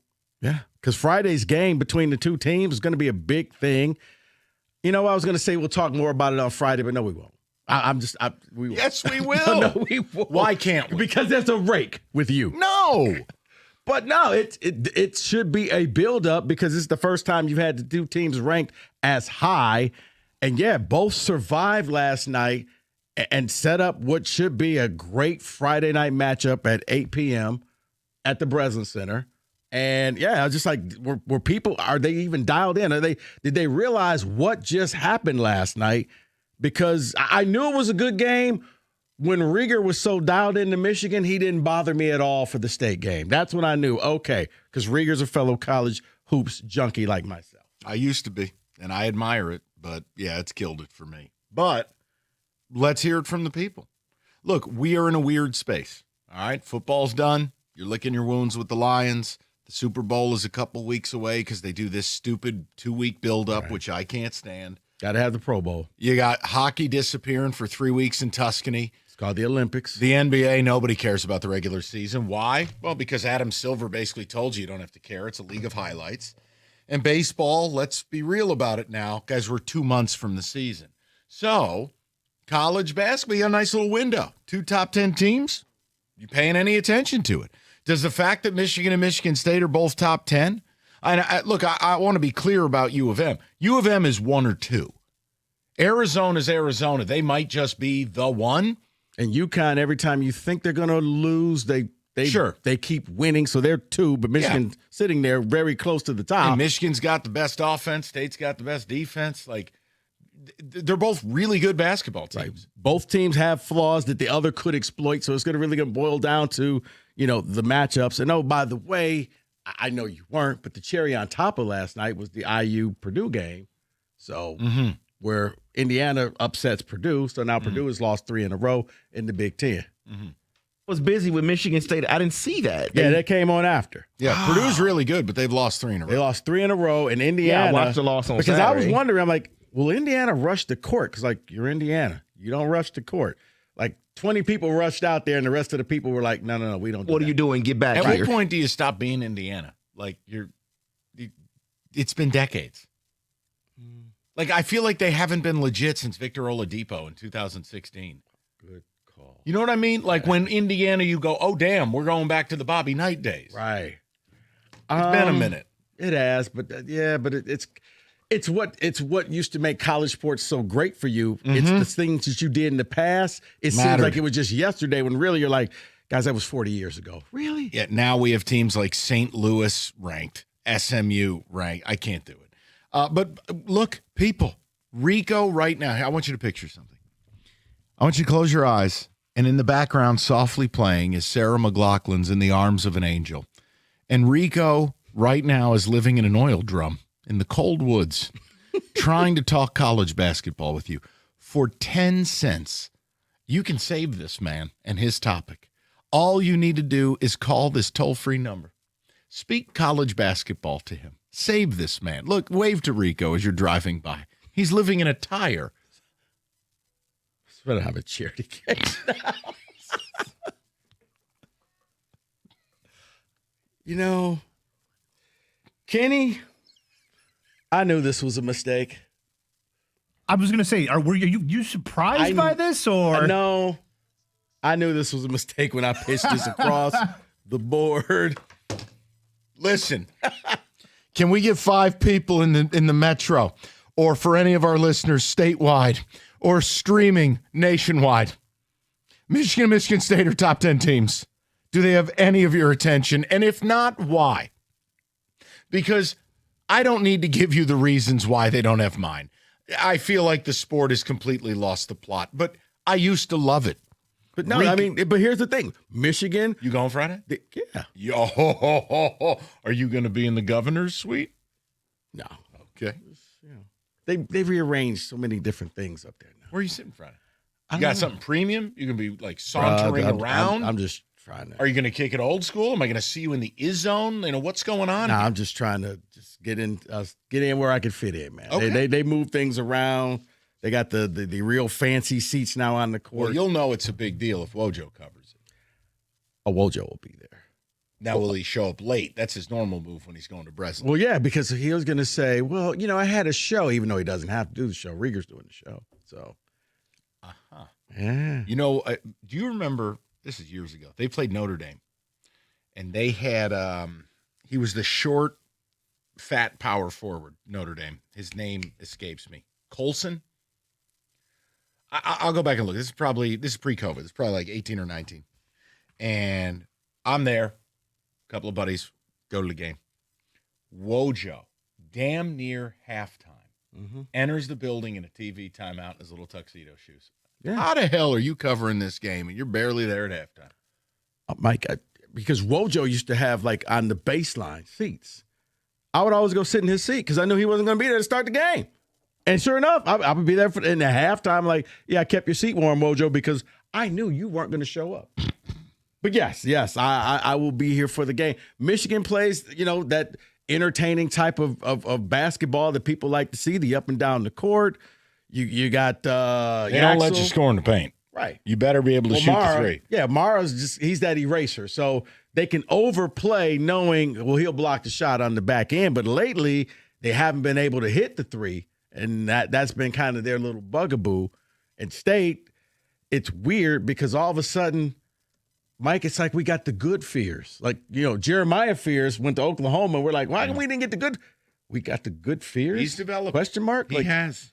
And listen, your people are here to support you. You don't have to be cold anymore. We're going to find you a forever home. People, we are one caller away from saving Rico's topic. I hate you. If you could just dial that toll-free number. This man deserves to talk college basketball for 2 segments in a 4-hour show. Michigan State played thrillers. support this man. It's cold in that oil drum in the woods. Can I 248 get some hay in there? 539-9797. We'll save Rico next. 97.1. All right. I can't believe this. The Kardashian curse is officially headed to the big game. Fanatics Sportsbook has teamed up with Kendall Jenner to put the curse to the test on the big stage. So make sure you check the Fanatics Sportsbook socials for her big games picks tonight. And now the question becomes, are you betting with Kendall or are you betting against her? Either way, Fanatics is going to give you a 100% moneyline profit boost to use on the big game. Find out if the curse will be broken February 8th only with Fanatics, America's fastest growing sports book. You got to be 21 or older. Gambling problem, call 1-800-GAMBLER. Max wager applies. Not available in all states. Terms apply. See Fanatics Sportsbook app. Hashtag Fanatics Sportsbook hashtag Fanatics Sportsbook partner.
Well, it's a gala event, and it's a sign that people care about Rico.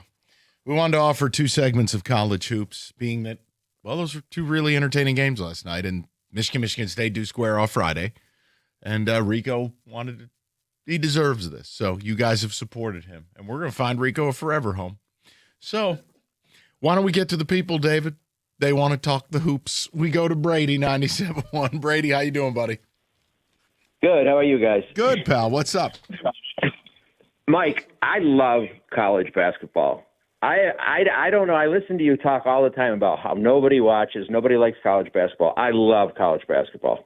I'm a big Michigan fan. I watch every Michigan game. I'm not really an NBA guy. The last complete Pistons game that I've watched was Allen Iverson was on the team. How long ago was that? Of course, I watched the Pistons during the championship years, 2004 and previous. But I mean, I'm not interested in but when at night I turn on the TV and Kentucky's playing Kansas or North Carolina's playing Duke or whatever, and I certainly watch every Michigan game. I love college basketball. I mean, I think it's fun. I think it's interesting, and I really enjoy it. And I don't know, most of my friends watch it too. They're always calling me. Well, I mean, we're listen, Brady, that's you, and that's okay. I'm saying factually, I have major issues with the sport. It's not for me anymore. I'm not attacking anyone who likes it. I used to love it. Ask Rico. I mean, it's a joke. We have 26-year-olds playing college hoops. It's nonsense for me. I'm not telling you not to watch. Do your thing. But has it ever? I get that. I'm just saying.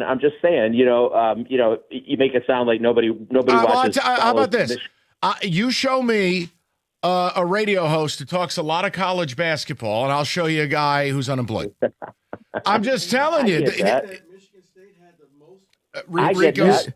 And yeah, you didn't see that Michigan State had the most watched team. They were the most watched team, Mike. I don't care. Go ahead, Brady. No, I mean, the 26-year-old thing, I'm down with that. I totally agree with you. There's definitely things wrong with the sport. We could say there's things wrong with every college sport now. Correct. I mean, NIL, everything. I mean, everything is changing in college sports, and it's pretty messed up. But that being said, I just wanted to come to Rico's defense. I love college basketball. I'm totally geeked about Dusty May and what he's done with Michigan this year. I think it's phenomenal. And he's kind of, in a lot of ways, he's kind of college basketball Signetti. You're right. You really look at it. Yeah. Great identification of talent, right? He's got NIL backing. And Brady, I want to ask you this question because you're a big Michigan fan, because this is what I deal with Rieger, who's another Michigan fan, is he feels like Carolina's going to take Dusty May away from you. And I said, Rieger, where's he going?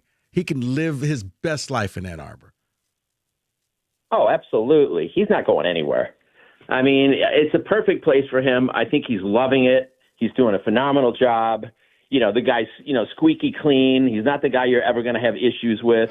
I mean, well, let's face it. College sports coaching. I was about to say, nobody in college is squeaky clean. Yeah, be careful on that one, Brady. I just tell you that. Let's calm down there. The point is, he does a great job. He does. And talent. As long as you have the NIL support, you don't need to go anywhere else. My God, we've talked about this where Indiana was able to hold on to their football coach. You don't think Michigan can hold on to their basketball coach? Come on. Well, no, because they're going to fire Hubert Davis, and he's like, North Carolina has money, and they want to win badly. Yeah, and so does Michigan, apparently, because they have money. They're able to pay Yaxel twice or whatever the hell he was going to get paid in the NBA. He's got everything he needs. He does. I think it'd be crazy to leave. This ain't me. This is Jeff Rieger. Oh, well, Rieger's nuts. Like I said, because I'm like, Rieger, why would he leave? He's going to leave. He's going to leave. So I got to read this real quick. This text came through. Just want to let everybody know after this text. I just got in the truck. I thought Rico died. Glad he's alive. That song makes me cry. No, Rico is alive. You have now heard his voice since the song is played. We were just joking about things. That's all. We were just trying to give Rico life. So this is his jam. He loves college hoops. So we were just making sure you were giving support. Like when those sad commercials come on and they're like, look, a starving child for 10 cents a day. Yes. I'm still here, people. Okay. We'll go to Zach. 97.1. Zach, how you doing, buddy? Good, man. How are you? Good, pal. Zach. Hey, guys. Yeah, I've got just like a hatred for Michigan that's unhealthy, so I won't be able to not look at the TV. Okay. And it's a great clash of styles. I mean, you got defense, offense, portal versus homegrown, even though Izzo uses the portal. There's really not much sports on. I mean, we've been milking the NFL. milking it for 2 more weeks. So it's just something to watch, excited, and as I said, the disdain for Michigan, it's hard to look away. Yeah, no, the question is just, look, in this new world of college sports too, you do feel like the Final Four means less. It's truly about the national championship because you can pay players. Here's my question. I think Michigan is national championship good. I still question whether State is. Where are you at with that, Zach? Have you watched enough to form an opinion?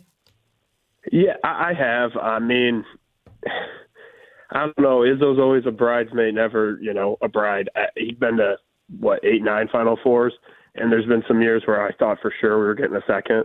I think Michigan's got the talent. They got NBA players and size. State, even though that's what I'm, pulling for, you got to see Cohen continue to develop that outside game.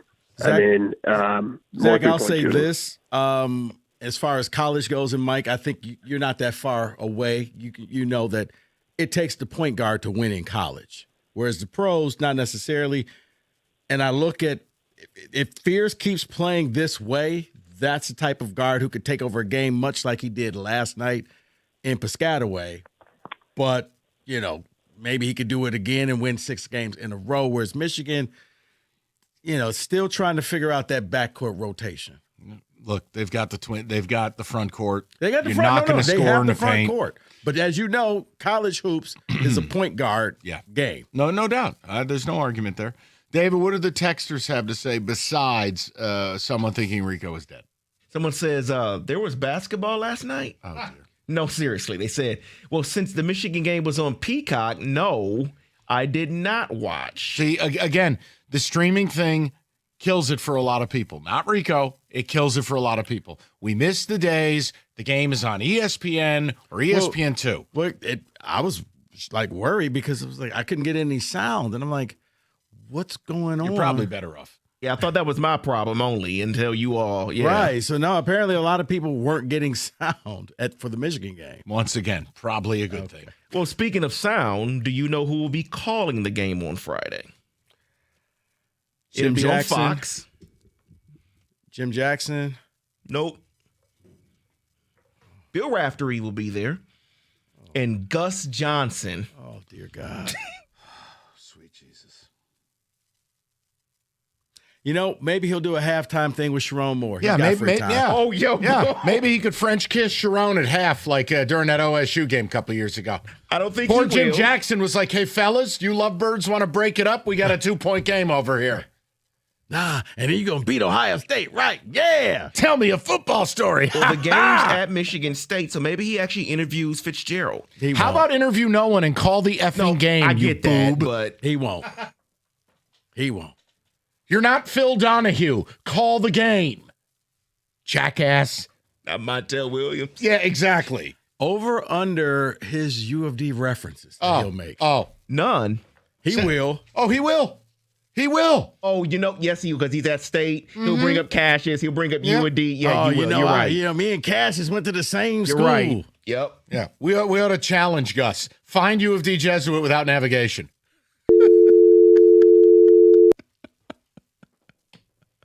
Goofball. I can't stand. Don't look at me. I can't stand him. Drive straight from East Lansing Yeah. to UND. Go ahead, Gus. No GPS. Go ahead. No GPS. Show us. I've talked to more classes at U of D than you have. Wait, is this this is Cass Tech. Okay, wait, give me another chance. He wouldn't even know how to get there. Wait, this is Country Day. All right, ho. One more. Brighton. All right, I quit. It's dangerous down here. Oh my God. That's a personal foul. 248-539-9797. David, can I take care of some business? Okay. Northville Lumber, largest Trex decking outlet in the country, and Northville is Michigan's Trex superstore. They stock all colors of Trex decking, railing, lighting. They have it all the time, the lowest prices, and everything is in stock. And I know we're in the middle of a bomb cyclone, but if you want your deck built, got to get on that schedule now. Otherwise, you're going to be sitting in the grass.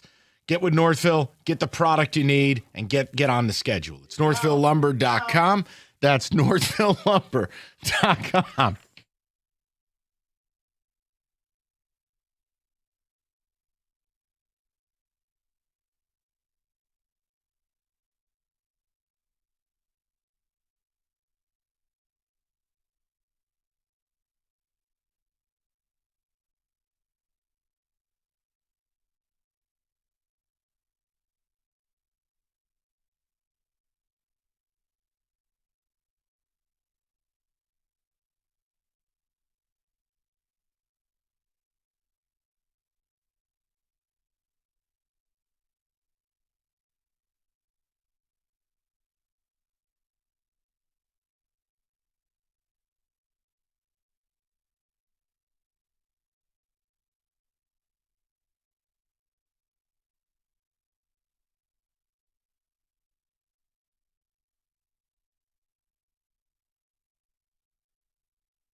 The Red Wings have extended defenseman Ben Sherratt 3 more years, a contract worth over $11 million. Sherratt has played in all 54 games this season and carries a +1 rating. John Heyman reported the Tigers are one of several teams still interested in acquiring a starter this offseason. Tigers beat writer Cody Stavenhagen spoke about the possibility Detroit reunites with Justin Verlander.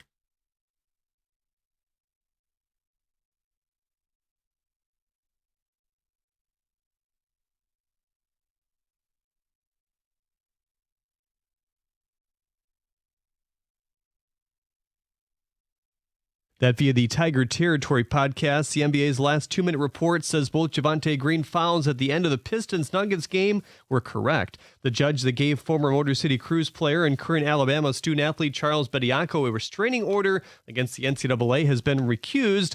Roberts is an Alabama donor. This, according to Tom Pelissero of NFL Network, quote, after the Browns informed defensive coordinator Jim Schwartz this morning they were passing him over to hire Todd Monken as head coach. Schwartz was visibly upset, said goodbyes in the building, and told other coaches he's not coming back. And according to the Athletics, Super Bowl champion QB Eli Manning has been left off the Hall of Fame ballot this year. At the Cornwall Sports Desk, I'm Jeremy Otto. For more, go to 97.1 The Ticket or Odyssey.com.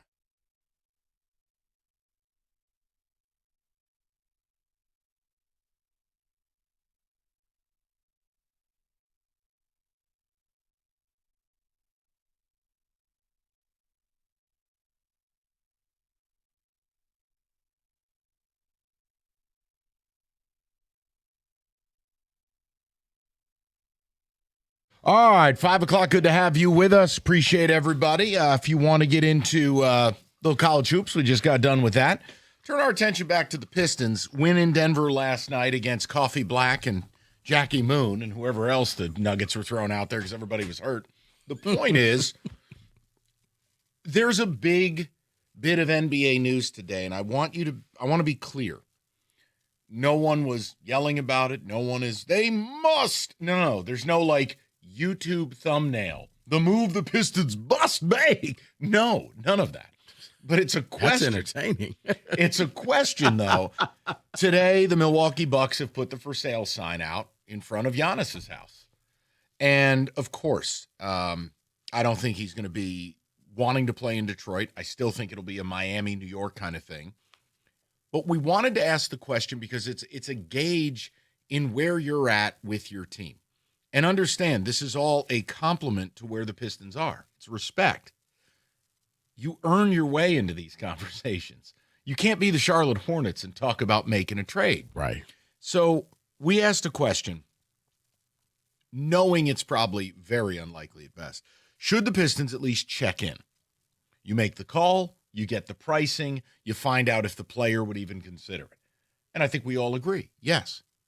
But what's interesting is not only earlier in our show, but then earlier in the day at 97.1, a lot of Piston fans didn't want to trade anyone. In fact, there was a weird rallying cry around Tobias Harris. We can't trade him. We love Uncle T. And it's like, you people are clueless. This is an aging vet on an expiring deal that is the centerpiece of talent acquisition. He's not coming back next year. And he's garbage in the playoffs. The free agency crop, even if people were willing to come to Detroit, is absolute ass this summer. So, once again, talent acquisition, trade, right here. Now, the honest thing, Rico has a deal he's crafted. My point is, whether it's Giannis, MPJ, Lauri Markkanen, Trey Murphy, any of these names you hear, are we all in agreement? The Pistons, whatever move they make, you're adding someone to your core. You're not doing a rental. You're going to add someone who's going to add to Cade's game, add to this franchise's upside to eventually pursue an NBA championship. Now it's us versus the fans who say, no, we're just going to keep doing this. And it's a conversation because if you say no, I need to understand reasons why. Like earlier, we had a caller just straight up lie about something. It drove me nuts. Whoa, see what happened when Cleveland made a big trade. It's like, no, Cleveland had injuries. That's why they lost in the 5-game set against the Pacers. Like, Donovan Mitchell was dead. Garland was dead. Like, You don't get to make things up. So, Rico, we can present that, whether it's Giannis or otherwise. Isn't it time? Because if not now, when? Answer the question of when if you're going to say no to a trade. Tell me when, because you're the same people who yelled at this man to my left and yelled at me, well, you can't trade Jaden Ivey. He's our trade acquisition. Really? He's in a Sarah McLachlan ad. For 10 cents a day, you can save this combo guard. Yeah. He plays 15 minutes a night. Yeah. If not now, then you're not ready to take advantage of what I see as an open East. This East is the AL Central. Right. That, you know what? Just take advantage of it, because the beauty of winning the East is you only have to play one team out of the West if you make it to the NBA Finals. You don't have to go through that gauntlet like whoever wins does. You're going through a lot of teams who have injuries and are just okay. Giannis would put you over the top. And this is one where you just make the phone call. And if they call, if they answer and say, nah, we need all of this stuff, you know what? Just checking to see. Okay, thank you. But you may call. And it was like earlier in the show when we did the whole trade thing, and we found out, okay, we're not that far off. You give here, I'll give here. We can make this deal work. So, yeah, I put out Tobias Harris. Well, for the Antetokounmpo boys. Because you have to take his brother Thanasis, because that's basically, they're inseparable, and he'll be sad and pouty if you don't get him here. So, for those two, Tobias Harris, Karis LeVert, I changed Jaden Ivey, Ron Holland, 2 first-rounders, and a first-round swap. Yes, that's in line with what it would cost.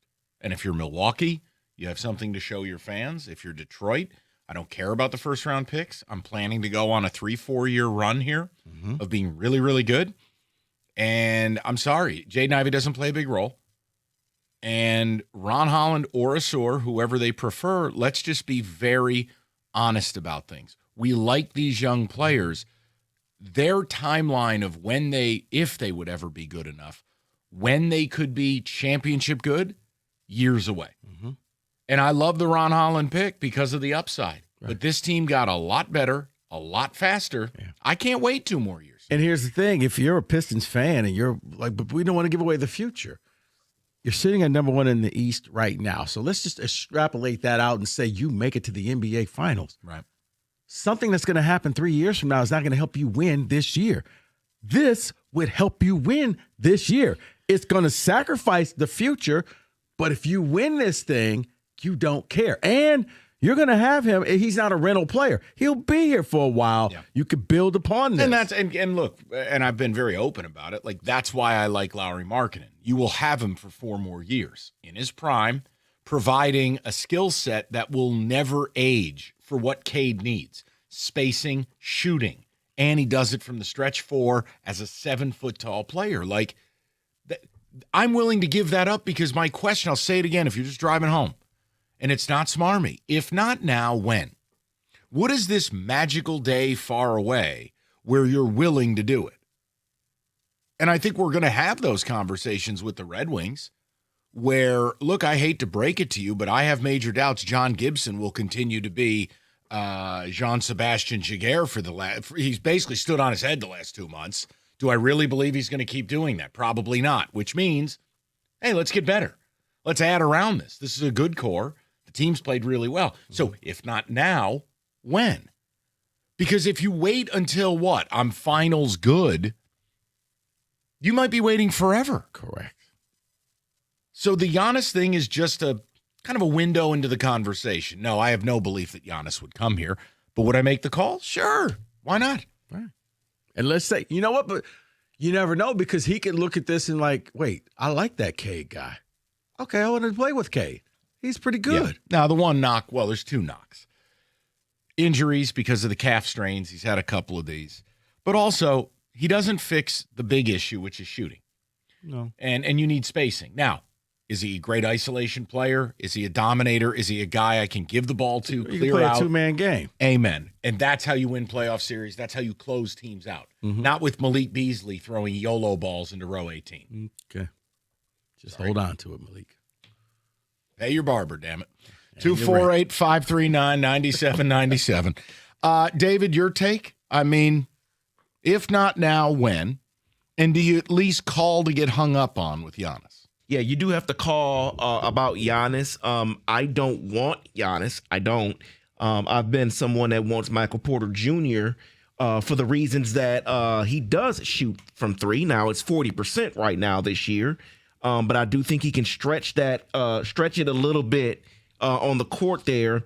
And I do think that while you mentioned just a second ago the Lauri Markkanen, I prefer Michael Porter Jr. over him because I've seen him do it in the playoffs. I've also seen him be in the NBA Finals. Fair. While he wasn't the leader for that team in Denver, he has that experience, and I believe that experience could help this team with Cade in the playoffs this year. But yes, you have to make the phone call on Giannis. You absolutely have to. Yeah, David, I just want to be clear. Rico, that's my bad. Just to be clear on something. Yep. Look, the 3-point percentage is one of the great misnomers. Oh, for sure. It is 3-point attempts. The percentage has to correlate to how many attempts are you taking. Yep. Do you know how many Giannis attempts a game? 1. Yeah. So, like, Lauri Markkanen is shooting 37% on 9 threes a game. Giannis is always a good prop bet. He is. He's a good prop bet. I just want to be clear for people because I hear that a lot, and it's like, okay, but what is the volume of it? The only reason why, and maybe this is just a me thing, that I've never been big on Michael Porter Jr., David, is I always go back to when he came into the league, the back injury. And just being concerned about that. Right. I get that. Will that ever flare back up, and will that ever take him out of the game? Because that was pretty. I mean, he dropped because of that. He was going to be the best player and all of that. And while I understand that, you would only have him for a couple years. The rest of this year, but let's be clear, the cost of and business is way cheaper. Oh, for sure. Oh, yes.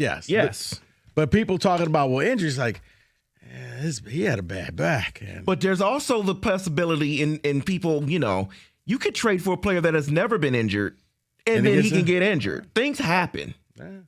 David, I think what happens is nobody wants to get rid of their sacred pieces here in Detroit because they are our guys, and we love them, and the chemistry and the grit and the toughness and all of that stuff. And what happens when you lose this person? And like, what has this person done? And I always ask, well, you think that person will be the finals MVP? Well, no. Then you can get rid of them. Yeah, by the way, Porter Jr., David, this is what you're looking for. 39% from deep on 9.5 threes a game. And he's increased that being in a different role there in Brooklyn. Yeah, now, the problem is it empty calories. That's a worry. One thing to put up a bunch of numbers for a terrible team. It's another when you're going to come here where there is a culture built. Right. And they're playing in their meaningful games. Yep. That's the one thing. You have to have that evaluation. Yes. We used to call that back in the day. Somebody's got to be the leading scorer for the Clippers. There it is. Correct. You're exactly right. Yeah, somebody's got to be Mitch Richmond for the Kings. Right. 248-539-9797. Your take on it. Do you want the Pistons to step forward here? And obviously, the honest thing is a backdrop, but for the targets that probably fit us more. Because earlier today, a lot of people were like, no, we can't give up anything. And I'm like, then what's the point of this? Stop ignoring the cold. Not that that's possible with this weather, but Mastercraft Heating, Cooling, Plumbing, Electrical, they'll do a complete furnace checkup, make sure it's running properly and safely. Right now, only $79. $30 off the regular price, so call today. Spots fill up quickly. And don't forget Mastercraft. They do plumbing, electrical, generators, all at discounted prices. So do it now. It's mastercraftheating.com. That's mastercraftheating.com.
Get to the people in a second. I know it's not sunny out, but it's sunny in my world. Eli Manning denied the Hall of Fame. David, the text communications, please. What do people say on the Pistons topic? I don't think he's what this team needs. The talking heads say it's outside shooting. 3-point shooting is not the strength of Giannis Antetokounmpo. Can I ask a question? Sure. Why is it talking heads? Why isn't it just people who make sense? Like and I agree with you, by the way, but when a top 15 player becomes available, much easier to put shooting around Cade and Giannis. Mm-hmm. You just get the player and you figure it out later. Not to be disrespectful here, guys, but my goodness. Yeah, because what may happen is now all of a sudden you have more players who can shoot who say, I want to go play in Detroit. And you saw this happen when the Pistons were good. And all of a sudden you got people saying, hey, I want to go to Detroit for a 1-year deal. I want to go here. I want to go here. And I guess I'm looking at it more so not towards the regular season. I'm looking more towards the playoffs to have that 2-man game. That's why I'm saying, yes, I want to bring Giannis. If it's not regular season, I think the Pistons will be fine. But it's that 7-game series, that grind, that's where, look, that to me, that's where the Knicks beat you. They were able to do the 2-man game late. Yeah, and people love what Cade and Jalen Duren do, the oops and the 2-man. But Jalen Duren doesn't have any offense if he doesn't have that. Imagine you do that with Giannis, who is an offensive threat. Well, and again, I'll say to you, I don't believe in the Giannis thing, but it's more about getting your mind wrapped around making a trade. Now, look, if you want to mess around with the Luke Kennards of the world or Norman Powell, you can do whatever you want to do. I'm just saying, I think you owe it to Cade. You owe it to him to have somebody that approaches his level so they can go down the road together and bring a championship to this city. You rarely are able to do this where, if you have a LeBron or a Jordan, you might get away with it, but they still had a Pippen. LeBron needed help. He needed Kyrie. You need to give Cade a star. What? No, he did. Kyrie hit those big shots. His name, I was like, I didn't think he needed your nickname for Kyrie. Penis cancer. He didn't need that, but no. But there was a time he did need Kyrie to get over the hump. I'm just making a point. And at a certain point, you either develop the second star or you got to go trade for him because we're not an NBA free agency destination, and that's okay. About 25 of the teams in the league aren't. If you're not LA, Houston, Miami, New York, what? You're not. And that's okay. Let's go to Jeff, 97.1. Jeff, how you doing, buddy? Hey, guys. I think they for sure have to make the phone call. I mean, you just got to do your due diligence and make the phone call, see what they would need on the table. And then really it's about trading for who fits, trading for what we need, trading to see whatever. Just do something, Michael Porter Jr., there's some other names going around. Sure. That's basically what I think. Yeah, so you're ready to make a move. So here's my question. Why do you feel like this fan base is so hesitant to do it? I don't know. It kills me every time. I said this by a few other things, like with the whole Myles Garrett talk to the Lions. You got to make the phone call. You got to see. You got to try. See what's on the table, Why is everybody so scared? Well, it's interesting because you're already getting the reporting coming out that, they're not going to make a big move and they'll get better in the margins. And I'm going, okay. I mean, it just feels like kind of wasteful. I mean, you have a real opportunity right now to add a cornerstone piece because it's not a shot at Asur or Ron Holland. Jaden Ivey, forget it. I think that ship has sailed. And Duren, I'm with Dave. Yeah, I'm with David with Duren. Is I like him and I'm happy to have him, but he's never going to be an offensive-minded center. He's never going to be a Sengun here. He's not. That's not who he is. And for that reason, I can't have him be my second best player. With Duren, it would hurt to see him leave, but if that's what it takes to get better, then why not? You know what I'm saying? My point is you can get better and have him. You can have that three-headed monster, and what Duren provides to you defensively and on the glass and as a rim runner, though there's immense value there. But when we're closing a game out, I got to have somebody with Cade to help me close out. It can't be the others. That works on cold February nights against Coffee Black and Jackie Moon and whatever else the Nuggets were putting out there because the real players were dead. That is not going to close out an Eastern Conference Finals. So that's where the hesitancy is. All right, look, I understand you don't want to be flippant. We're not going to give anything away. But does anyone with a straight face believe Ausar Thompson or Ron Holland in the next 2 years will be the second best player on this team? Nope. Then you have to be willing to upgrade. Mm-hmm. I get it. You bought their jerseys and you love them, and who the hell's wearing an Ausar Thompson jersey besides his family? I'm sure somebody is. My good. Well, then you need to return it. That's your guy, but that it's okay because you're upgrading your team. You're good right now. You could be better. You want to be the best team out there, good for a long time. I want to build this to where I'm adding a player that's on the season tickets for next year, that is here now and the future, to really open a championship window. And again, they could make that move in the summer.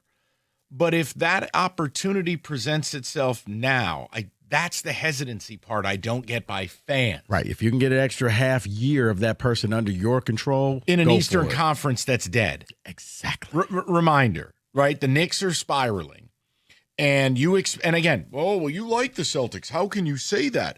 You think I'm putting faith in Jason Tatum's spaghetti Achilles? Are you kidding me? Absolutely not.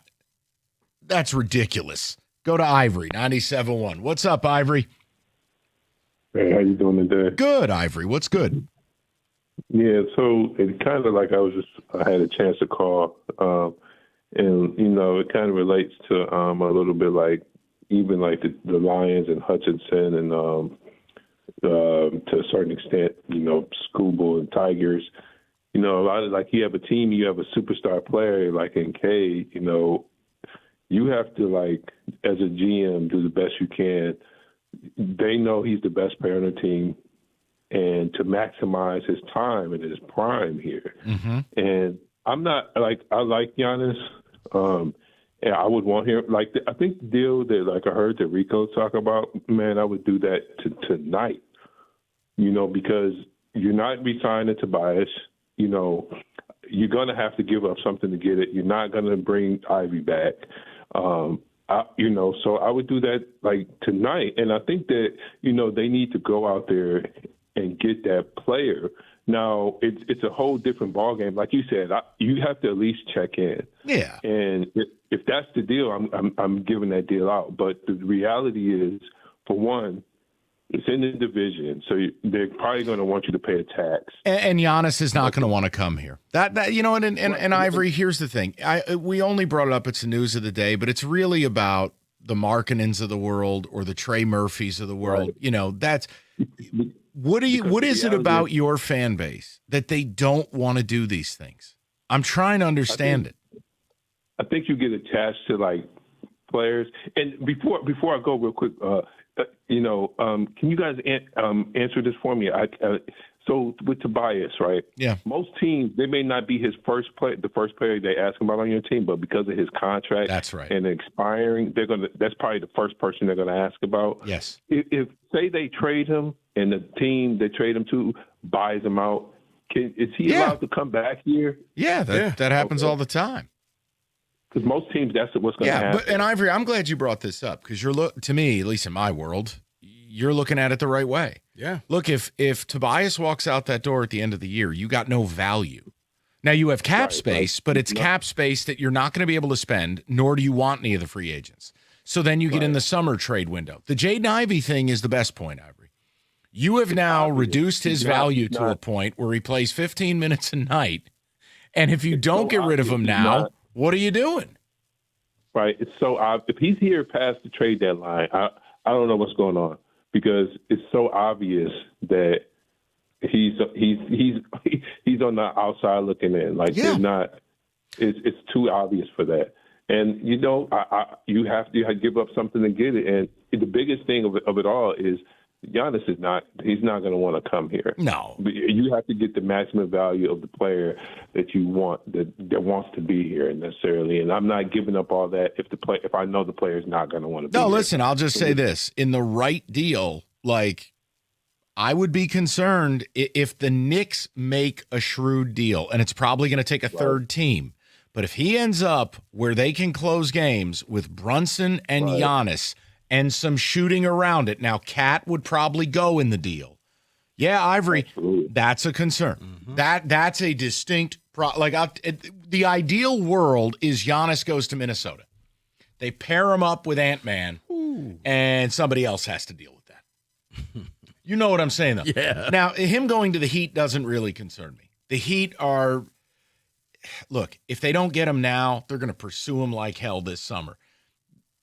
The Heat could get him, but I don't think the Heat will be on your level. No. Now, yeah, you could have – It's New York. That's who you're looking at. Yeah. But yeah, Minnesota. Wow. That would be a distinct issue. Yeah, but it wouldn't be my problem because they play out west. Right. 248-539-9797. It's 97.1. Hey, let's talk about the Chevy dealer in the area that's been leading the way. It's Hamilton Chevrolet in Warren. Andrew Pavlik and his sales staff want to be your Chevy dealer, and they're going to guarantee you the lowest payment on your next Chevy, period. They're going to find you every discount, rebate, and incentive to save you some money. So get into Hamilton Chevrolet right now and start the new year off right with great deals on their massive inventory. Selection is best right now, and they're ready for immediate delivery. So I am You already don't in have to wait, off-season mode. So what I'm going to do January here Rico is deal. Still a few days left on the Rico deal. Executive 2025 Chevy on, Trax LT for $239 a month for 24 months. For the Walk into NFL. Hamilton with Linderbaum $995 down. to You the drive off Giants, with not the 10,000 miles a Lions. year. Do not have You know what I that say? one The best on deals me. are Maybe found the at most highly 14 Mile and sought-after Mile. person. Just stop in to see my guys at Hamilton Chevrolet. You and can't tell have them them. Rico sent you. Make Hamilton Chevrolet just your want Chevy everything, dealer. don't you? Yes. Visit And You HamiltonChevy.com. know what? You get That's Linderbaum, HamiltonChevy.com. but Eli has to go into the Chevrolet hall. together. Done. Let's drive. I get Linderbaum. I'm buying you an Eli jersey, and I'll have to look at it every Friday of football season. Okay. Go ahead. So let's get here to the first prediction. They believe here that the Eagles are going to trade A.J. Brown to the Buffalo Bills. Makes sense for both Yeah, parties. yeah. I'm good with it. Honestly, AJ needs a change of scenery. I think something's broken between him and Jalen Hurts. See, I think AJ has hit that point where wide receivers might have the 2-year shelf life. They're good, and then you got to move on from him within 2 years, or he'll tear your. Where's your locker room guy apart. going? Who? Ayuk. He may not play football again. Okay, then. Honestly, he's kind of on that path where he's just trying to burn everything in sight. He's going full Antonio Brown. So I will say this because last year they predicted that DK gets traded to the Chargers, which was wrong. So I am already in off-season mode. So what I'm going to do here is ESPN put together some executive thinking on off-season moves for the NFL. And Linderbaum to the Giants, not the Lions. they do not have that one on He here. may be the most highly sought after person. Everybody is saying Linderbaum to my team. You can't have him. Okay. You just want everything, don't you? Yes. And you know what? You get Linderbaum, but Eli has to go into the hall. Done. Wow. I get Linderbaum. I'm buying you an Eli jersey, and I'll have to look at it every Friday of football season. Okay. Go ahead. So let's get here to the first prediction. They believe here that the Eagles are going to trade A.J. Brown to the Buffalo Bills. Makes sense for both Yeah, parties. yeah. I'm good with it. Honestly, AJ needs a change of scenery. I think something's broken between him and Jalen Hurts. See, And- I think AJ has hit that point where wide receivers might have the 2-year shelf life. They're good, and then you got to move on from him within 2 years, or he'll tear your. Where's locker your room guy apart. going? Who? Ayuk. He may not play football again. Okay, then. Honestly, he's kind of on that path where he's just trying to burn everything in sight. He's going full Antonio Brown. So I will say this because last year they predicted that DK gets traded to the Chargers, which was wrong. He went to the Steelers. So I'm going to give you an alternative here. They say Bills for A.J. Brown. Give me another team choice for that one. For A.J. Brown? Yes. Who They could needs- have the right player, just the wrong team. Yeah, I mean, you got to have number one target share available.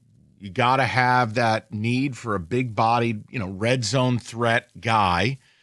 I'm being serious. David, Buffalo is that perfect So they might have gotten this one right on the. Okay. I could give you another one. It's one, but I don't know if he would do this or not. What? But what if he went back to Tennessee? Back to Tennessee. Can't go home again. Out. I'd say New Kansas coach. City. Kansas City was what I was thinking because they have a bunch of small people. They truly need a big Okay. physical presence You know what? somewhere because Kelsey, I I'm assume, just is saying, dead. young quarterback, he's going to get all the passes. I know, but you New can't go OC. home again. Well, what's interesting, Rico, you say that is that they have other potential fits via the scouts. and Tennessee is on their list. Not saying that Rico it gets could free happen, lunch if that happens. but it would be pretty wild if he did. Next one here, this prediction here, and I've been hearing a lot of rumors regarding this player, and it is Lamar Jackson. Ravens trade Lamar Jackson to the Raiders. David, here's a funny thing. I've been hearing the same thing, and it was just kind of one of those, okay, yeah, really not going to happen. But when multiple people who don't know each other all keep saying the same thing, you're like, wait, so the Raiders would have to come off of that number 1 overall pick. First of all, when it comes to the NFL, my team stinks. I am an agent of chaos. I will pull up a lawn chair and watch the world burn from a good, safe distance. You will have Baltimore in riot mode because they've traded Lamar. You will have Vegas do the most Vegas thing ever, taking a guy who's about to be 30 and be more like Lieutenant Dan than the player you fell in love with. And I'll just sit there with Kenny with a pair of sunglasses on. I'm thinking watching it all. If you're Baltimore after the initial shock, be like, okay, but you got, I think, a pretty good quarterback coming in that you can manage that money for the next 5 seasons. You won't be alive to tell the tale. You'll be in a space pod because there is no safe harbor if you trade Lamar in that town. I think it would be like Nico Harrison. It would be, oh, this is great. This is what we decided, and then your job is gone. You better hope Elon's got one of them SpaceX pods for you. I've heard about this trade. Multiple people. Yeah, I've heard rumors that he wants to go home. He wants to go to Miami. I wish he'd just retire because I don't like watching him play anymore. Carry on. Next one here. The Falcons roll with Kirk Cousins as their QB. This one makes no sense to me. No, it does, David. Actually, it does because you don't know when Penix is going to be back. And he's got Linguini for knee cartilage. And if you can get Cousins for another 1-year rental, I think you could restructure the deal, add a year at the end. They already have. They restructured his contract. That includes $67.9 million in 2027. Okay. So they've moved and added a voided year already. David, I'm with Rico. I don't think they have a choice. They don't have their own first-round pick. The Rams have it. This is arguably the worst quarterback draft in the history of Earth. And you set yourself up for next year's draft if you need to, where it's going to be, okay, Penix, either you prove this or you're gone. Because if you're going to keep getting hurt, we got to move on from you. Next one here is another quarterback. It involves the Dolphins or the Browns, and it says Malik Willis goes to either Dolphins or Browns. Please go to Miami. Going to the Browns would be career suicide. Yes, it would. Because that would make, 5 quarterbacks that they would have on the roster? I mean, I just wonder, what are you going to do with Deshaun Watson? Because he's supposedly back. He has to be there. Remember that space pod we talked about? You getting out of Baltimore? Flowchart? Yeah, I got to buy one, I got a buddy pass. Okay. You get to fly to space with Deshaun Watson. But then, so what? Tua is part of this trade, or Tua's just gone? That leads me to the next prediction. No, Tua's working at Jersey Mike's. Lies. He lies. Danny? The next prediction they have does include Tua. It says Geno, Tua, and Kyler Murray are all made available for the Jets. Oh. Geno, Tua, and Kyler Murray. This is a no-brainer to me, of those 3. Kyler. Is it? I can't do the injury concerns or the contract with Tua. And Geno Smith is going garbage home again. Well, yeah, he can't play there. I'd say Kyler, change of scenery, heavy run offense. Man, what do you want from me? Can I just take the He offered earthquake? 3 different flavors of herpes, and you're overacting here like one of them's a good choice. It's like bad. AIDS, herpes, it's or bad, crabs? badder, or worse. So Dave is offering Neapolitan herpes. Right. Up next, David at the chlamydia bar. Like, there's none of these taps are good selections, dude. I'm just trying to answer the question. You know what? At that point, Aaron, just come on back home. Oh, hell Aaron. no. David's stuck with him for another year. No, Aaron Glenn. Oh. If that's your choice, Aaron Glenn, just come on back home. Well, then let me ask you this. What should the Jets do at quarterback? Because Dante Moore went back. I'd go for Malik Willis. That's where I would go. If I'm the Jets, I got to do something. Because those other 3 just tells me you're not even trying. You quit. You're everybody's homecoming team. You're not even trying. You quit. Oh my He's not wrong. gosh. I mean, you're not wrong. Okay, how excited would you be? How do you sell this to Jets fans? Hey, we just signed, and you just pick one of those three. And this is New York. Good luck. You're exactly right. Good luck with that one. So here's another prediction. Okay. Is that the Cowboys end up in the same situation. They franchise tag George Pickens, and he holds out to start the year. Okay, I'm biased because I don't like George Pickens. And he did the same crap this year that he did last year. Now, remember, he was electric for the Cowboys. And then what happened? A couple in these must-win spots, he went full Pickens, including that night here in Detroit where CD gets hurt. And you thought, this is how I'm going to make my money tonight. And he was walking through routes. I just don't think you can be in business with George Pickens. I honestly would let him go before I'd pay him $30 million. But David, you can't count on him. But in pure Cowboy fashion, they'll resign him, and this will happen, David, because that's just what the Cowboys do. But once again, goes back to what I said. Receivers, short shelf life. You use them once, and you move on from them. The other angle, too, Rico, they have CeeDee Lamb. Wide receiver, to me, is a very easy position to replace production. You could be a number 2, and CeeDee Lamb makes you better. Their tight end, Ferguson, makes you better. Like, they have the running game. See, they don't need to do this. The game against the Lions, if I was Jerry Jones, showed me every reason why I'm not bringing this guy back. Because this was your chance to shine on the big stage, and, son, you acted like you didn't want to be there. Can I offer one other thing that's not a trade? I just want to manifest something. Sure. Trey Hendrickson to the Bears. I've been seeing some smoke around that one. Yeah. Because my mission is to make Jim Costa's head explode. Well, it won't matter because the Bears are just, whatever. Hendrickson in that long sleeve Carhartt he wears, 18 sacks next year. I will close it out with this one because I just found one just for you, Michael. On Bleacher Report, prediction. He lands in New York. His name is Tyler Linderbaum. That's what they predict here, that he lands in New York. Wait. Why does Mike get to experience good things? Well, for you, I can give you one. There is a prediction that Jim Schwartz lands. You land an electrical power plant that kills all your players. Hey, we're going to put a Faraday box around there, so we'll be okay. There's a prediction that Jim Schwartz lands as DC in San Francisco. Oh, I don't mind that at all. Oh, he runs the wide 9? I don't mind that at all. That actually would work. Hey. And he's angry and motivated right now? David, with Linderbaum, can I get Patrick Ricard with him too? Look, it's only one player at a time here. One player. I'm just saying, can you imagine? Linderbaum, Ricard, the 300-pound fullback, Scatterbo. Can you, here's what you need. What? You need a coach who just walks in there and says, guys, we're going to live for the next down and for the next series, and we don't have to treat every game like it's high school and lead with our heads.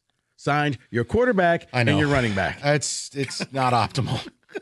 Like both guys, hey, you realize it's a long season, guys. It would also help if Malik Neighbors didn't look like Rick James at the end of the skit. My legs! Okay, we have you need seen the Malik Neighbors healthy Have you seen that commercial yet? Where he's sitting at the IHOP. Yeah. And the lady's like, well, you didn't help. He just said my legs. My legs! That is in football today. Malik's crawling off the field.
All right, FanDuel, we got one last kickoff, one last Sunday. Unfortunately, it's 2 weeks from now because I can't explain it. But it's Super Bowl 60, and FanDuel's making sure you're in on it. If you're a new customer, you bet $5, you get $200 in bonus bets.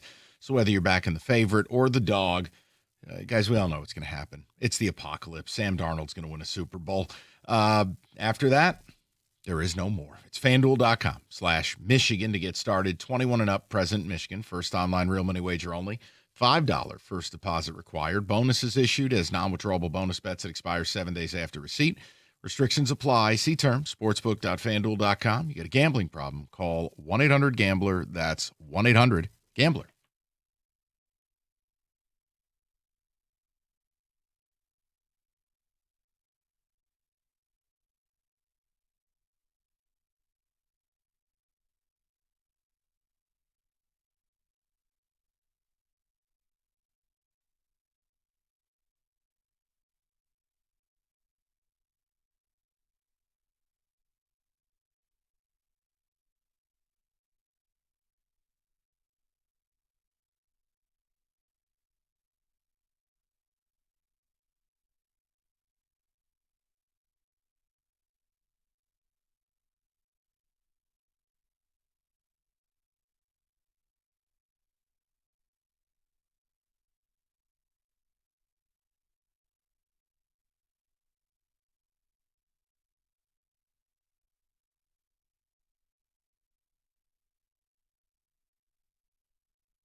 97.1. Wojo and Rieger up next. We've talked about a potential, should the Pistons pick up the phone and inquire about Giannis. We talked about that a couple of times today. Use that Odyssey Rewind also. Look, it's a big game coming up on Friday. So Michigan State both survived. Neither team deserved to win last night. But Very both, true. Neither did. I can honestly say that, David. I'm on the phone with my buddy. He's like, man, we're going to pull this out. Like, we don't deserve this game. You didn't deserve it. I mean, they're hitting threes falling out of bounds, and they still lost. And I guess that's why you're Rutgers.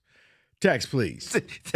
That's exactly right. Regarding Giannis, the problem with Detroit sports is our GM/upper management don't want to ever pull the trigger because they are scared of the repercussions of doing something big to the cap or to the team. 2 words. Coney Island. David, it fits. It fits across all the 4 major sports around here. Because if you make that move, now you have pressure, you have expectations. I always thought that's what you wanted. But here it's just be good for a long time and folks will love you. Now or never, the East is wide open. People are scared of OKC and San Antonio, but at the end of the day, you're in the finals with a series. I don't know how anyone wouldn't want Giannis. You only have to play one, and that's the other thing. You don't have to go through the West, this gauntlet. Just one. That's it. I almost want to root for the Knicks to land Giannis just to spite Trajan Langdon and these weak anti-big moves for championships. Come on. These fans are cats. I think there's an element of that. But look, they're a good team. They're having a hell of a good year. Maybe they can get through and have a hell of a run. I just think if players that fit what you want to do, and I don't think Giannis is that. Would I take him? Absolutely. But am I going to pound the desk and scream and yell? No, because he doesn't want to be here. He's going to go to New York, Miami, or Minnesota. But my point is the Giannis thing is simply a window into the Lauri Markkanens or the MPJs or the Trey Murphys or the dozens of players that don't get leaked, that aren't in the rumor mill, that you can acquire. So, look, I'm willing to make a move because of the timeline and how good this team has gotten. And I don't have time to wait for Asor or Ron Holland. Or Bring Giannis here. Bring Giannis here. Daisy Dips. What's going on? Wojo is here. Spices. We had an over-under, by the way. It's up on FanDuel right now. Yeah. What? Over-under on the time you walk into the Breslin Center Friday night set at 4 minutes and 38 seconds left in the first half.